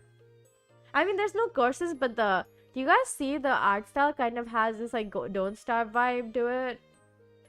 But I think anything that has like a slightly gothic comic vibe gives Don't Starve Together, so like maybe that's on me. Heart of Crown. There's so many freaking oh my gosh, Kamaeru! It has a demo! Okay, I want the demo. I don't know when we're gonna play all of these games, right? I'm not really sure. Maybe even today if I have the energy for it, because we just did download so many demos. It looks fun. Articide. Now that does not sound like a fun name. Anti-paint. No thank you. That also doesn't sound very interesting. The name sounded interesting, but yeah. A travel adventure game. I want to see this. I haven't seen a lot of travel adventure game. Aha, okay. A travel text adventure game with Chinese traditional style. Player will escort 4 girls to Luoyang in order to discover the truth and make decisions along the way. This game involves themes of revenge, cannibalism, etc. The darker sides of life, but still expect to convey a positive emotion. Well, it looks very interesting with this like ink painting sort of situation. I don't know if I'll actually like it. I want to like it though. Pocket Frog. Okay, wait. I think I could probably find Pocket Frogs and show it off. I think it's available on iOS as far as I remember. Okay. I just remember playing a lot of it when I first got my iPad because I was kind of obsessed with it. Let me see if I can find it. Pocket Frogs. I think it's still there though. I really do. Yeah, it's still there. It's like, okay. It's not like super amazing as a game. Okay, it's just like very, very, very like straightforward. There's only one thing that you're really doing, and it's just you find a lot of frogs from different places, and then you make them live in your little habitat, and they don't give you much, but it's fun because it's frogs. Mark of the Deep, pirate themed adventure. No thank you. It doesn't seem that whenever they use other games to describe their game, I think it gets a little bit difficult to understand exactly which parts of that game they took, you know. They said Metroidvania and Souls-like. Well, that does not make it easy to figure out what's going on. Oh my gosh, this looks like a fun game. Okay, it says retro handheld inspired adventure where everything goes exactly as expected and there's absolutely nothing to worry about. Explore the lake, chase and catch fish in frantic minigames, and uncover a much deeper, darker secret in this experimental indie horror. And the developer is called the Bjorg. The Borg. Huh? Okay, I don't know how to say that. But this looks interesting. It kind of gives me like Dredge vibes, you know? Dredge was very obviously like supposed to be have like dark parts, so. But like, yeah, it gives me kind of Dredge vibes. What is this? Chasing the unseen. Oh, I've seen this. Oh my god. I saw somebody talk about this, right? On a video. This looks really interesting. Like I don't think I would be able to play it on my sad PC right now, but it looks very interesting. I'm gonna put it in my wish list. And Dark Souls is a genre of its own. Yeah, but it's not like I've played the game, so I don't know what exactly they're talking about. I've seen people play the game though, but like even then, I don't know enough about the game to actually make the judgment call of whether it's a good game or like it has a good concept or not, you know? That's my problem whenever they describe it like that. It's just like, oh, I don't know what you're talking about, man. Isn't this just like mining, bullet hell kind of mining? Eclipsium. Oh, trippy surreal horror game. Aha, I see. Pain and suffering. I see. Gift. Finds himself on a luxury cruise ship. The game revolves around the story of his attempts to escape from the sinking ship and a group of passengers he feels nostalgic about. Why does this game give Little Nightmare vibes? Does anyone else think that? Wait, I'll show you guys. There's like... It gives kind of Little Nightmare vibes, guys. Maybe not with the lighting for most of this like very lit up parts, but after this like section, it gave kind of Little Nightmare vibes, okay? Look at that. Does it not give Little Nightmares? Which I have Little Nightmares too, right? Do you guys want me to play it soon? I should put another game poll, dang. I always keep forgetting to do that. With that, I feel like it gives Little Nightmares. I'm just gonna move on. What is an MSM maker? Aha, to take photos. I see. Gunvolt Records Chronicle. It's a rhythm game. That's cute. Zillions. Mareld. The name is very funny. Balladins. Role-playing adventure for 1 to 4 players. Okay, I see. Plushie from the Sky. A quirky Souls-like RPG. Armed with a plushie, play as a fallen angel. Smack down nightmarish monsters with cuddly chaos. Cheese the bosses. Dodge roll your way to victory. You haven't? Okay. Then we definitely should play it soon. I do really want to play that game very badly, because that's really what introduced me to Little Nightmares as a whole. Wow, this is like real people. Y'all, this is real people. Look at this. This is somebody actually performing this. Oh my god, what the heck? I haven't seen this in a game, so this is very interesting. Game of Fame, fictional real-life interactive narrative product. Wow, that's a lot of words.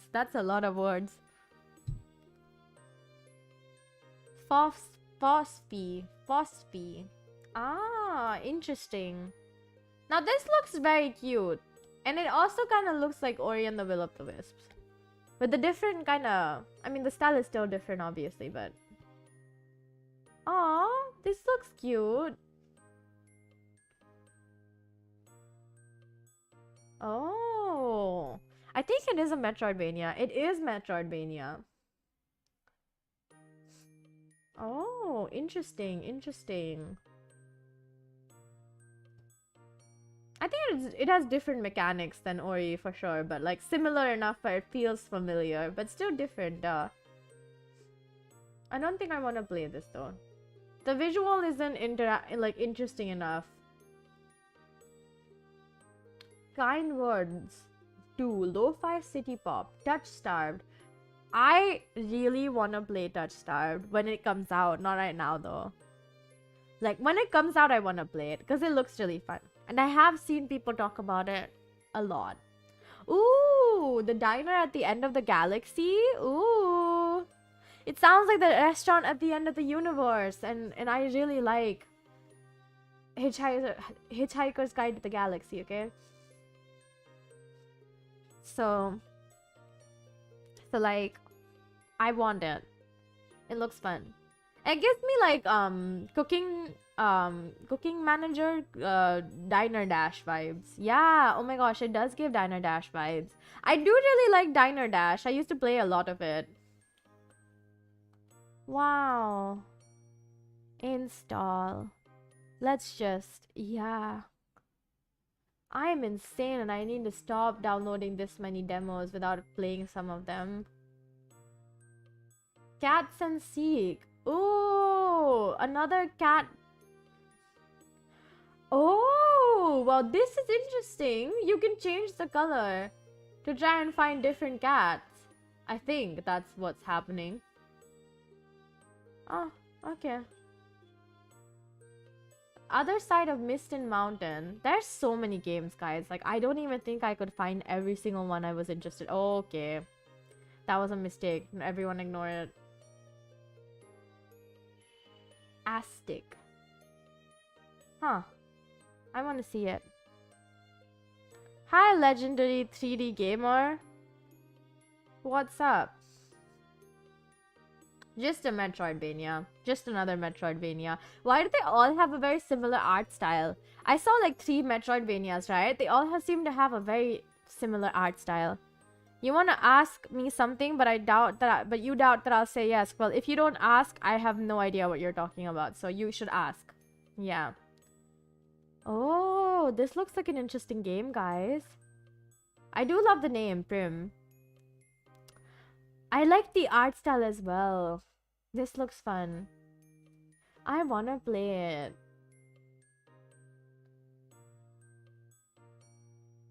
Throne of Bone. Planetary Life. I am downloading way too many games and like I should be stopped, but guess I don't think anyone's stopping me, so like please touch the artwork. Oh, it's a hidden object game. I love hidden object. It's so much fun. Aha. Kiniguneko. Oh, cat with the body of a bodybuilder. Fights aliens in this 2D platformer with anime aesthetics. That whole thing sounds like a trip. That whole thing sounds like a trip. Okay, but I'm wondering if you're okay with reacting to something on YouTube and if you're okay with self-promotion. If not, it's fine. I'm okay with reacting to something on YouTube, but I don't really know you. So I'm not okay with self-promotion. I'm sorry. I would love to promote you, but I don't really know you, which is the issue. Parallel Experiment. How many of these are just puzzle games? Because I see a lot of them. I see a lot of every kind of game, but you know. Tarnished Blood. Should we just look in specific categories? Because I could do that too. Pesticide not required.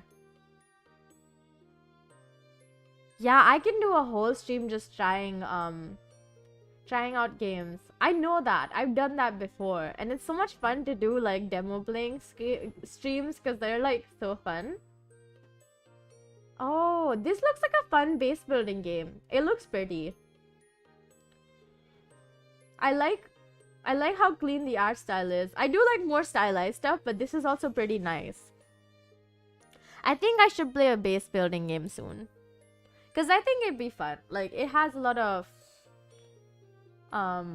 what is it called? What is this? Frog collecting idol game. Ah, no. I don't really want to play a frog collecting idol game. Miniatures.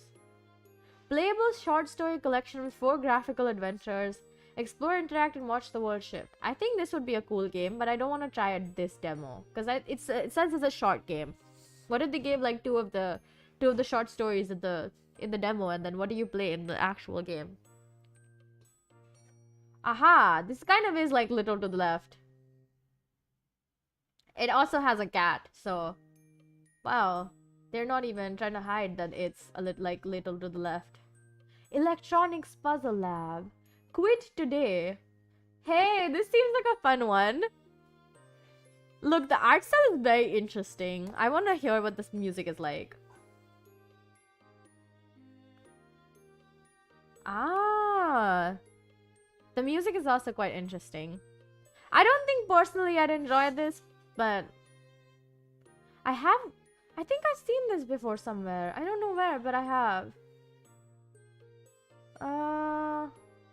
Nameless Slay Dragon.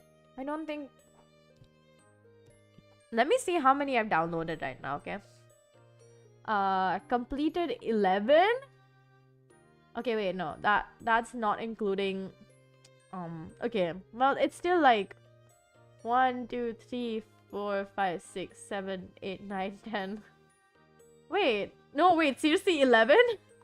What the heck? And then there's still like 3 that are still being downloaded. Oh gosh, that's already 15. If anything, we're gonna stop at like 20. I'm gonna stop at 20. Because that's already way too many. I think the last time we did a demo playing stream, it was like 13 games. Which is already so many, and it was so hard to play through all of them, like, at a decent, like, you know, like, give them all the time they deserve.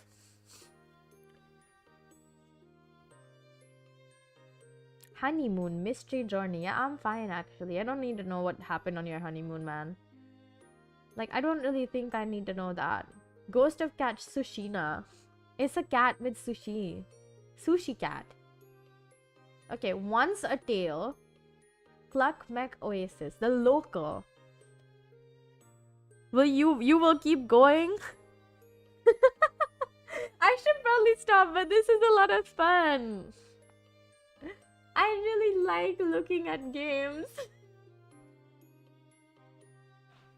Honestly, I just really like scrolling. I don't think I'm gonna play more. I don't think I'm gonna download more of these, but I am gonna keep looking at some games. Cause like it's so much fun to look at, like, well, it's mostly just fun to scroll. Potions.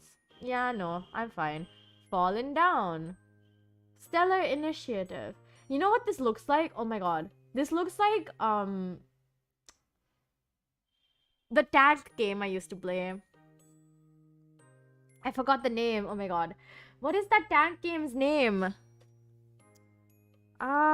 Pocket Tanks? Yeah, it's called Pocket Tanks. Oh my gosh, guys, it literally looks like that. What the heck? Pocket Tanks is a lot of fun though. I kinda wanna play it with someone. This is such a fun game. With Pocket Tanks, you have to like fight against another person, and you get like what is it called? You get like weapons, and every weapon does something different. And it's very fun. It's a very interesting game. If you ever want to like play you know, like play like a game with someone and you both are in the same place, you can definitely play Pocket Tanks. It's very fun. Tiny Town. Plant Tiles. Oh, Planet Tiles. Plain Tiles. Okay, I give up. I'll try it. Other Me. First-person psychological horror game delving into the realms of horror that proudly recesses one's psyche. No, thank you. I'm fine. Why do I accidentally keep clicking on these? Dang it! That's so annoying. Okay, I'm gonna stop. I'm done. You can't fool me anymore, Steam. Why are there so many that just keep getting like mixed in? Because I'm pretty sure I got rid of the mature ones, or maybe I didn't. So I hope that wasn't long enough to actually cause problems. For me, I mean. Okay, I'm done looking at games. We can play some of them today, because you know I'm insane, clearly. But that there are so many I downloaded. I don't think I'll be able to finish playing them all whenever I play all of them. Let me see, which ones can I... We can try the frog farm game. Okay, I think we should try the frog farm game. Yeah. I'm just making decisions. Okay, let me just turn on game capture, honestly.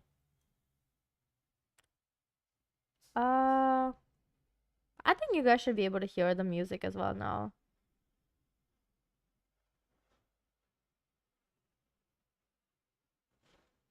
Huh. Oh, there we go. It sounds very cute. It also looks very cute. Very paper-like. New game. Let's see this. This is a prototype. What you will see is not final. I know. I've been working so hard lately. It's a good thing my latest project finally ended and I can take a few weeks off. Maybe I should go back home, take a break. Yeah. Oh. What am I looking at? I remember the wetlands, short trees with dark bark, dragonflies skipping along the water surface. I grew up here, close to this marsh with Axel, my best friend. Axel and I both love frogs. It's funny, I was thinking about him this morning. He just called. Something tells me he has a plan. Axel always has a plan in mind. Do we see any romance between Axel and whoever this MC is? Because I kind of want. Axel hasn't changed at all. We met up a few miles from the wetlands of our childhood. He showed me a place where he planned to build, of all things, a frog refuge. That's cute. Cleo, okay. Long time no see. So happy to see you again. I kind of ship Axel and Cleo. Axel, it's been a while. How are things around here? Great, but as you can see, the frog refuge is pretty empty so far. I'm thinking we could fill it with frog furniture. Frog furniture? Is that a thing? Of course, frogs are attracted to certain types of furniture. Let's try it. You'll see. Are you sure? You used the shop to buy some furniture. I gave you some money to buy a bathtub. Okay. Buy. Yeah, let's buy some. Ooh. Alright. I don't think we can buy much of anything at all. Open the inventory. And then, where do I just place it somewhere? Okay then. Oh, alright. Hit the editor button. This way you can move furniture around. Okay, editor. Oh, you see that reputation. Okay. Or you can tame new frogs to get. Okay. Alright. Okay. Interact with frogs that show up in furniture. Wow. Thank you. Food. Yeah, I will feed you this.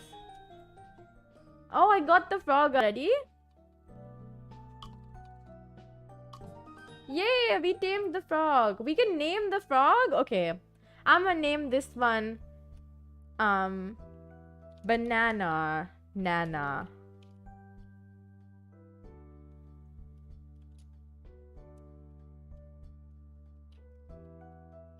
Yeah, accept. Exit. Wow. Okay, camera. Let's take a picture of this frog.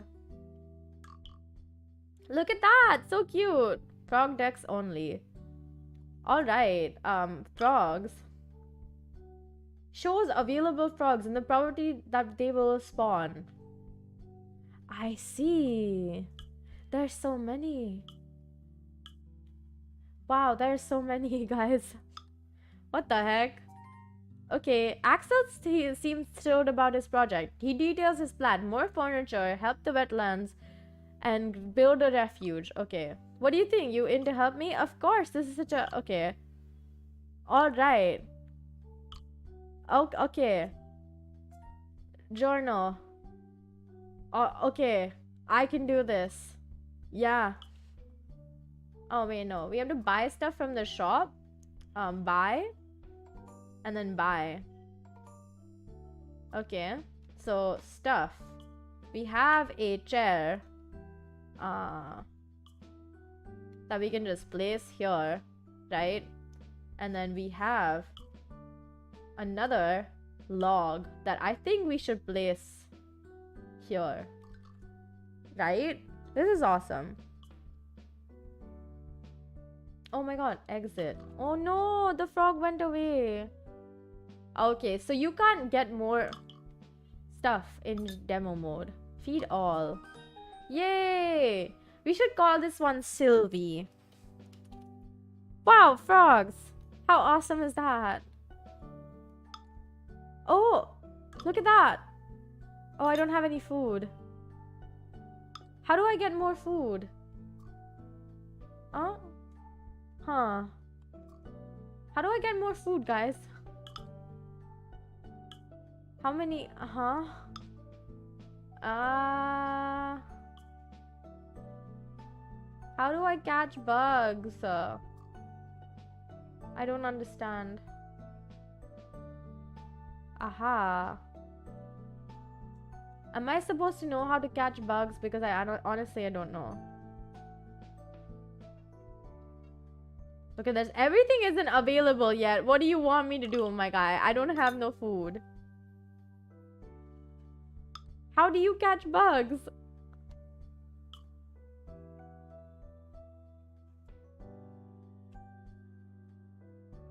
Oh no. Oh no. What to do? How do I catch more frogs? I don't have any food. Oh. Oh no. Am I supposed to be able to buy food?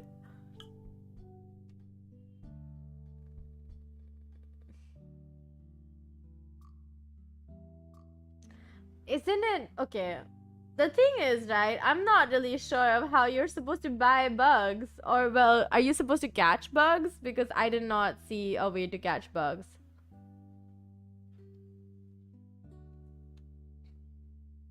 Am I supposed to just, like, click on things and hope that something happens?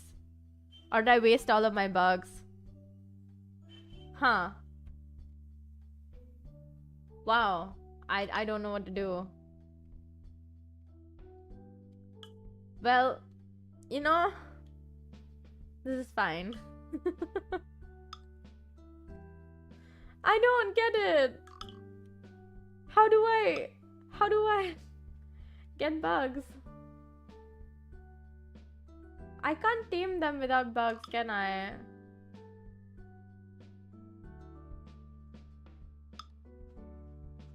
Oh my god. Are you guys for real? Is this for real? I don't get it. I give up. Okay, this might not be that good of a demo either. Huh. Okay. Close. How do I leave the game? Hello? I'd like to... Huh. What the heck? This is so confusing. How do I... Excuse me. Okay, wait. Reputation is needed to unlock certain technology, but then... Okay. Look at this.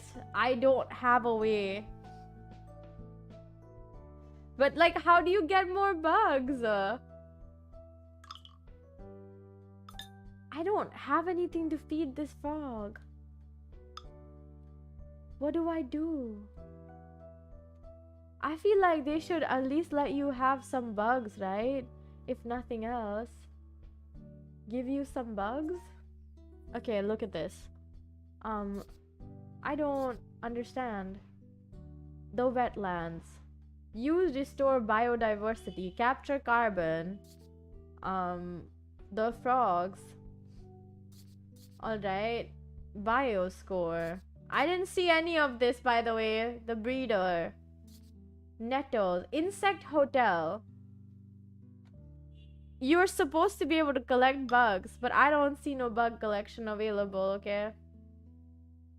Okay, I give up. How do you end this game? How do I stop playing? Dang, I really tried, y'all. I tried. This doesn't make any sense. Oh my god, why would they do this to me? What is the meaning of this? Okay, let's try another one. Let's try a different game instead. I turned on GS2 because that one looked interesting. I think it will be kind of short as well. And we'll stop at like some point soon. I'm not gonna play that many games anyway, so. Let me.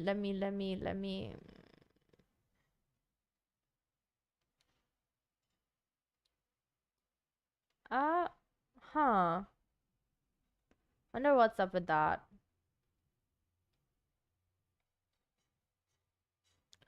Reus 2, yeah.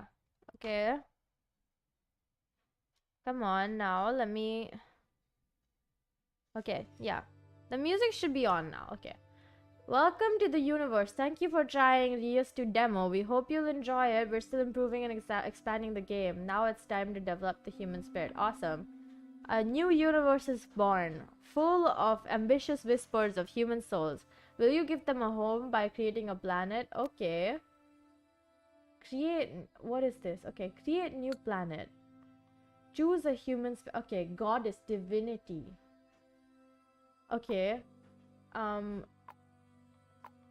only have 3... Okay, create planet. I'm not really sure what's going on, but we should... Yeah. We should figure it out.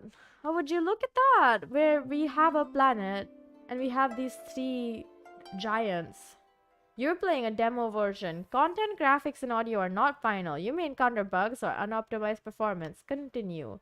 Your cosmic goal is to help humanity achieve their ambitions and fill the universe with life. You didn't have to, but these curious little humans make the universe a more interesting place. The superstition to think about this month: there's no such thing as true love at first sight. I don't think it's an ever love at first sight. I think it's more like interest at first sight, and the more you interact with that person and enjoy talking to them, the more you think it was love at first sight. You know, you can be attracted to someone at first sight, that's for sure.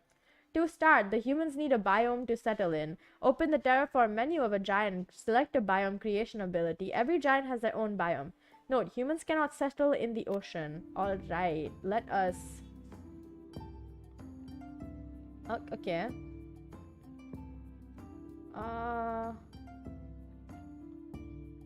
Okay,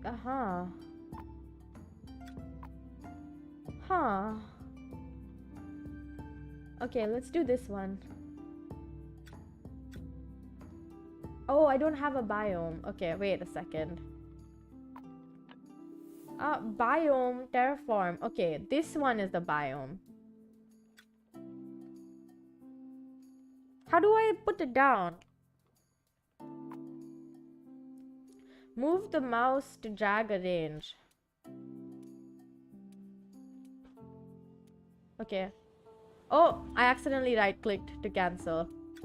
I terraformed. Wow, look at that. That's interesting. Whoa. Huh. You settled. Now that you have a hospitable place, it's time to call some nomads. To settle a city, select the call nomad of a giant.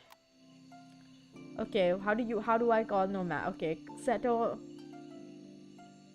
They are known to like gold.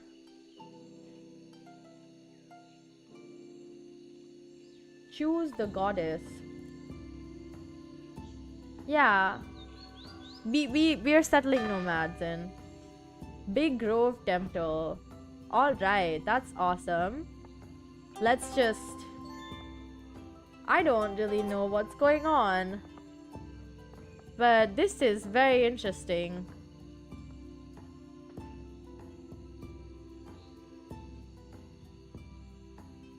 Okay, what am I doing?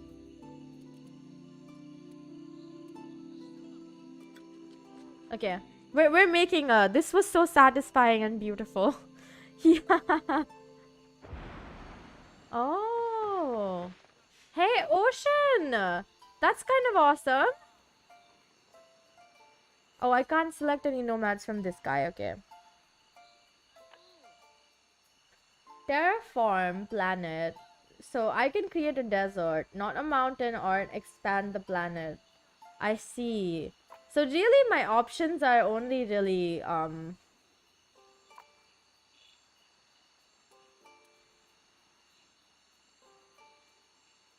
How many times can I do that? Okay. Okay. I'm seeing things. Plants. I'd like to create a plant. Wow. Okay. What's happening here? I think we're gonna make another... Okay, I'm not really sure of what's going on, if that wasn't obvious. I feel like I'm very caught off guard.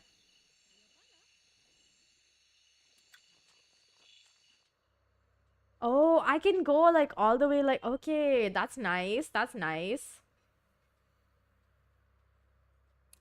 Wow, look at that, would ya?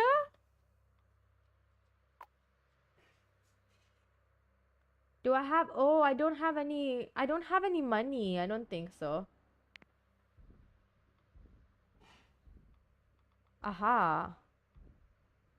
Create a mineral. Bedrock, quartz, redstone, amethyst, agate, stone. I think I'm gonna put it there. Yeah. What am I doing? I'm building a world, but really, what am I doing? This is very confusing. I'm not really sure what's going on, genuinely. Yay! Awesome! Okay, I think we can call nomads. Aha, wait, no, huh? Oh, I can't call nomads. Okay, that's interesting. Huh. Wow, this is interesting. Uh, okay. I think we should put in minerals here.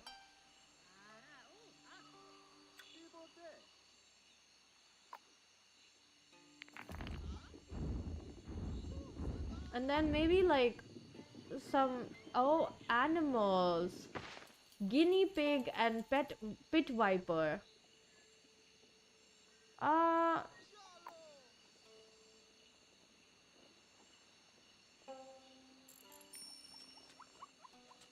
huh. I don't know what is happening.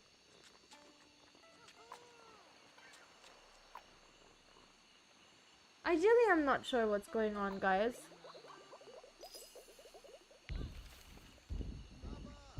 Okay, let's put another mineral. Because, you know, we gotta. Let's put animal. No, amethyst. Yeah, there. Right over there. Let's see. What happens after we do that? Waha, that was useful. Okay. Not everything is fully explained. Alright, good to know. Aha. They seem to be having a lot of fun, no? I don't know how good this is for them. Huh. Oh! Awesome!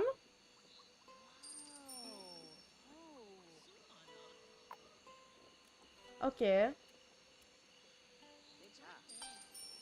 Ah, I can't settle them because they're so close to another city center. Interesting. Now, this is something that I didn't expect because, like, I just thought that this would be...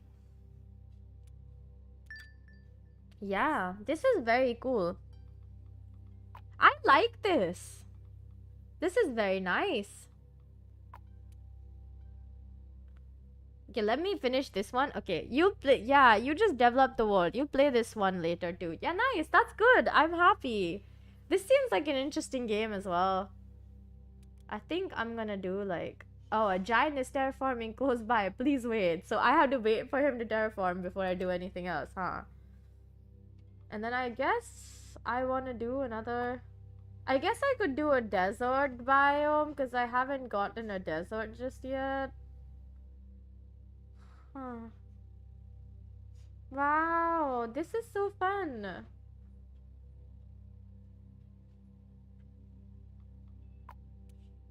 Okay.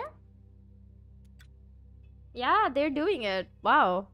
There's just a desert in the middle of the ocean, I guess. This is funny.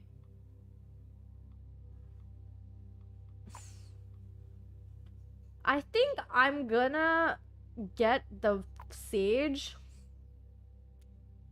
Wonder if you can... Okay, you can't really call the sage over on that side. Here, I mean. Which is interesting. It's just very interesting. Bedrock. I have the option to create more stuff. Okay. Interesting. Alright, alright. Well, this is a lot, you know? I don't know how I feel about everything here. Oh? What the heck? Oh, the sage is here. Okay, awesome. I was like, wait a second. How do you already get there, man?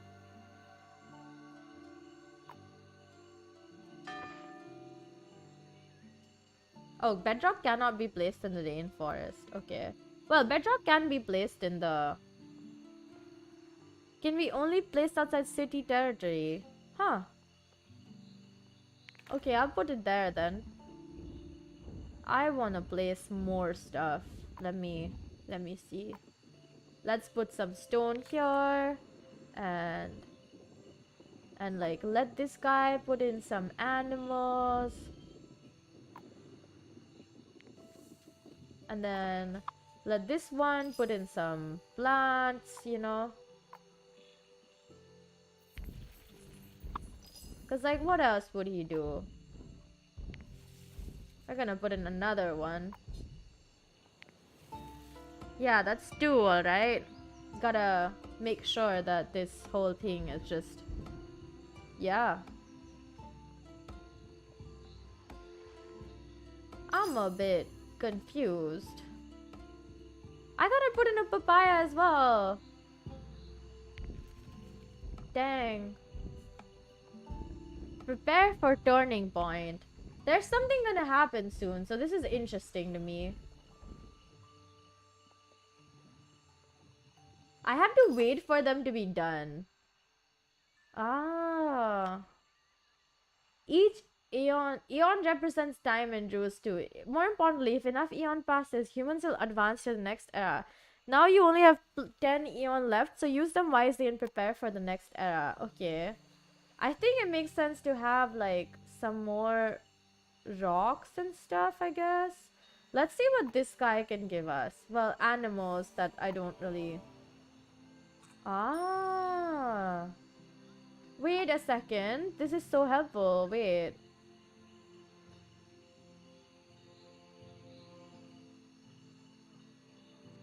I think we should put in one animal here.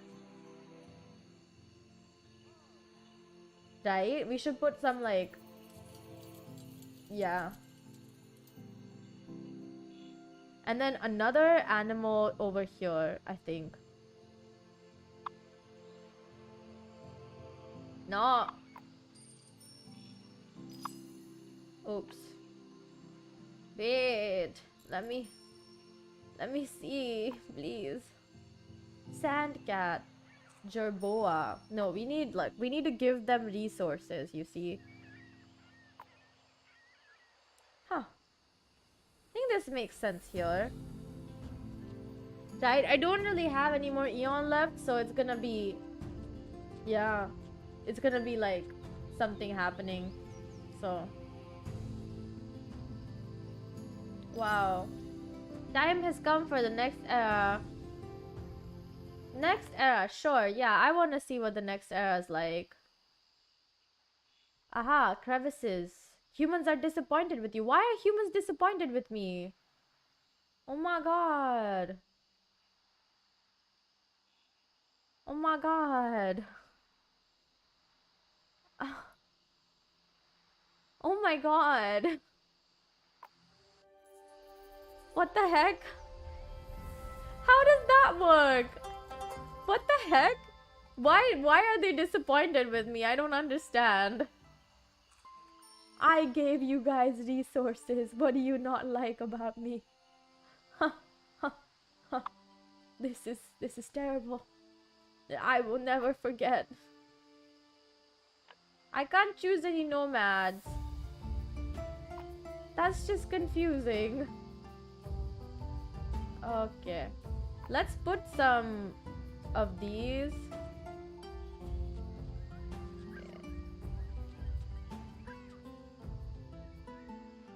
You know? Let's see. I don't know why I put them there, but I'm hoping that it brings something, you know? Here's two fingers crossed, hoping that it brings something. No, wait. Let's put in some guinea pigs over there. Because, like, the rain gate is actually pretty huge. And I don't have 3 cities because there's no place for 3 cities. Guys, there's no place for 3 cities. What does one do when there's no place for 3 cities? This is fun, though. I like this. Wow. How do I make a city, though? I'm sorry. Am I supposed to know how to make a city? Because I don't think I know.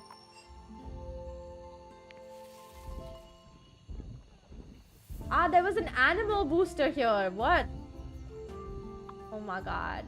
I should have put in some animals. Why didn't I do that? Goodbye. Eat well. I think I'm doing this all wrong, but this is actually really fun. I think this game will be really good once it's finally done, because right now it's still a little bit like hard to figure out what's going on, and I'm not really sure if I like it or not. Well, I do like it, I'm not sure if I'm just not sure what's going on.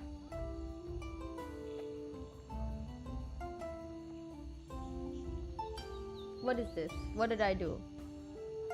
Choose what to do with leader. Inspire. Oh, inspire the leader.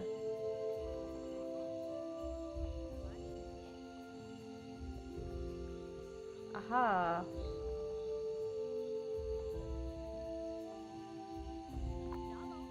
Eureka. Yes, indeed. Fruit picker. So be it.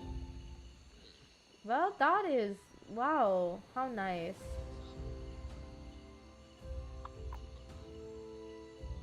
I think we can put in some kelp as well. I think that would help, right? We're giving them some... We're giving them something.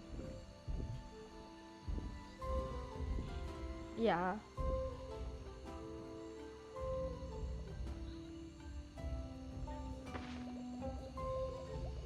Wow.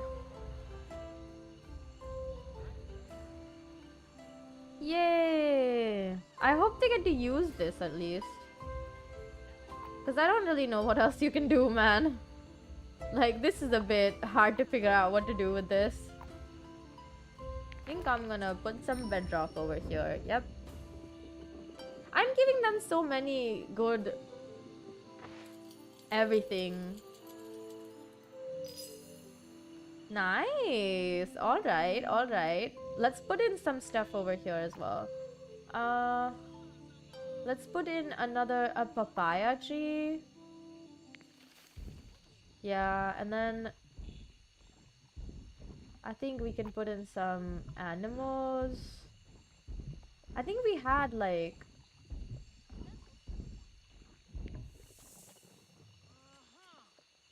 Okay. I think that kind of helps. I don't know. This is so confusing, guys. Okay, I want to put in some stuff in the water for them. So, I'm gonna put some agate. Aha. Alright, that's actually not too bad. You can hear it thumping and like stomping all over everywhere. That's so cool.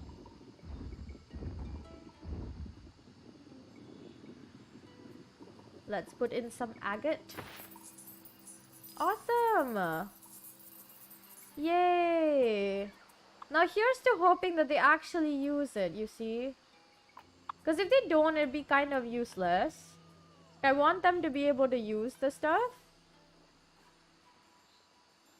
Places outside city territory. I don't really want it to be outside city territory. I gave them like 2 of these. I wonder if I can give them another little thing. I kind of want to give them some like... Oh, withered shrub.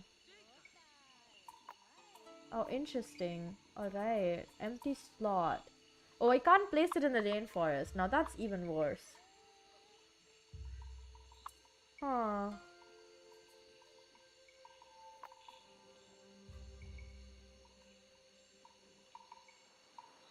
Oh, they're doing a trade mission. Oh, interesting. Ah. I wanna see it. Oh, wow. They're already trading. Guys, that's insane. I don't have a third city, but wow. Whoa. Well then. That's awesome, isn't it?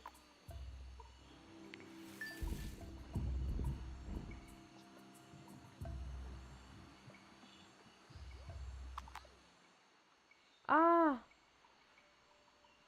Okay. Oh. Okay. Well. What do I do?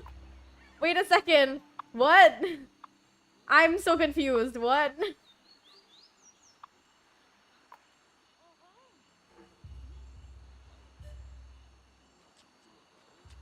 Okay. Where's the leader of this big grove temple? Leader. No. Leader. Okay. Come on, quickly. I don't want to die because I doomed myself. I don't have any 3 cities. There's no way for me to get 3 cities, guys. Give him an idea. Stone cutter and cat temple. I'm gonna say stone cutter. Eureka! Yeah. Here's to hoping they say something about it and they actually do. So be it. Yep. We don't have a third city, guys. Okay, you know what? Let's just terraform the desert to a city. Because, like, I don't know what else to do. Holy. Ha. I don't know what to do. How do I give more prosperity to Raingate? Dude, what the heck? Ah. Okay, I think we need to add more. Maybe we can add another mineral.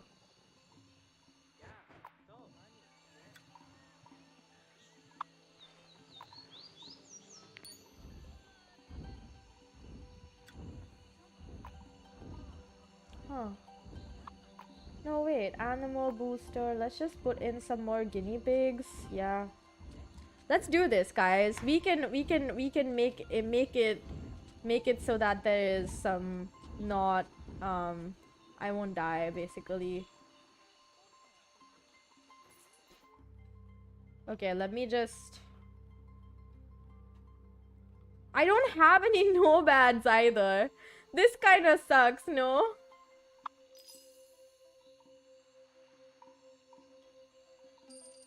Oh my god, I'm giving you guys prosperity. Okay. That's good. I wanna add nomads.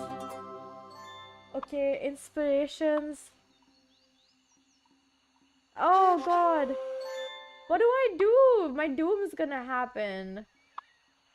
Come on, there should be a nomad, right? Oh my god, we're gonna lose, guys. We're gonna lose because I did not terraform enough. This sucks. Wow, this is so terrible. Giant hunters are hunting my swamp giant. No.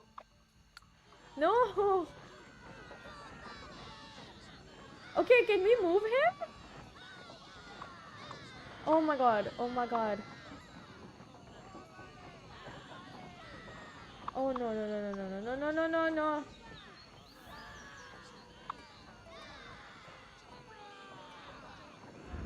Oh my god. Why are they attacking me? Oh no.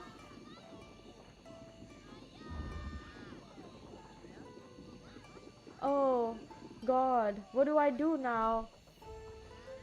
What do I do? I don't really know what to do.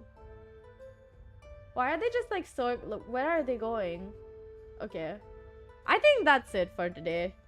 Yeah, enough of this game. Close menu. Oh no, wait. Leave planet. We should leave this planet. Okay? We should leave this planet. What is this? Oh, okay. Achievements. Okay, interesting. Ah. Very cool. Okay, return. Back. We're not really going to that planet. We're not gonna go to this planet either. Let's just quit game because, yeah, that was fun. I liked that. That was really fun. I think that's enough demos for today. Yeah, that was enough demos for today. My head hurts now because like that was a lot of thinking involved in doing that. I wish I had like been able to place down another tribe because then I could have made them into a city pretty fast, I believe, if I just, you know, given them a lot of resources and stuff. But wow, that game looks fun. I want to get the full version soon. Because that was just a demo. So whenever they release it, hopefully I get the chance to play it. Because it looked really fun. You know? Anyways, guys. I will see y'all tomorrow. Because, yeah. Wait. Yeah, I'll see you guys tomorrow for, like, the 2.0 Penacony. I'm gonna catch up on whatever I couldn't catch up on today.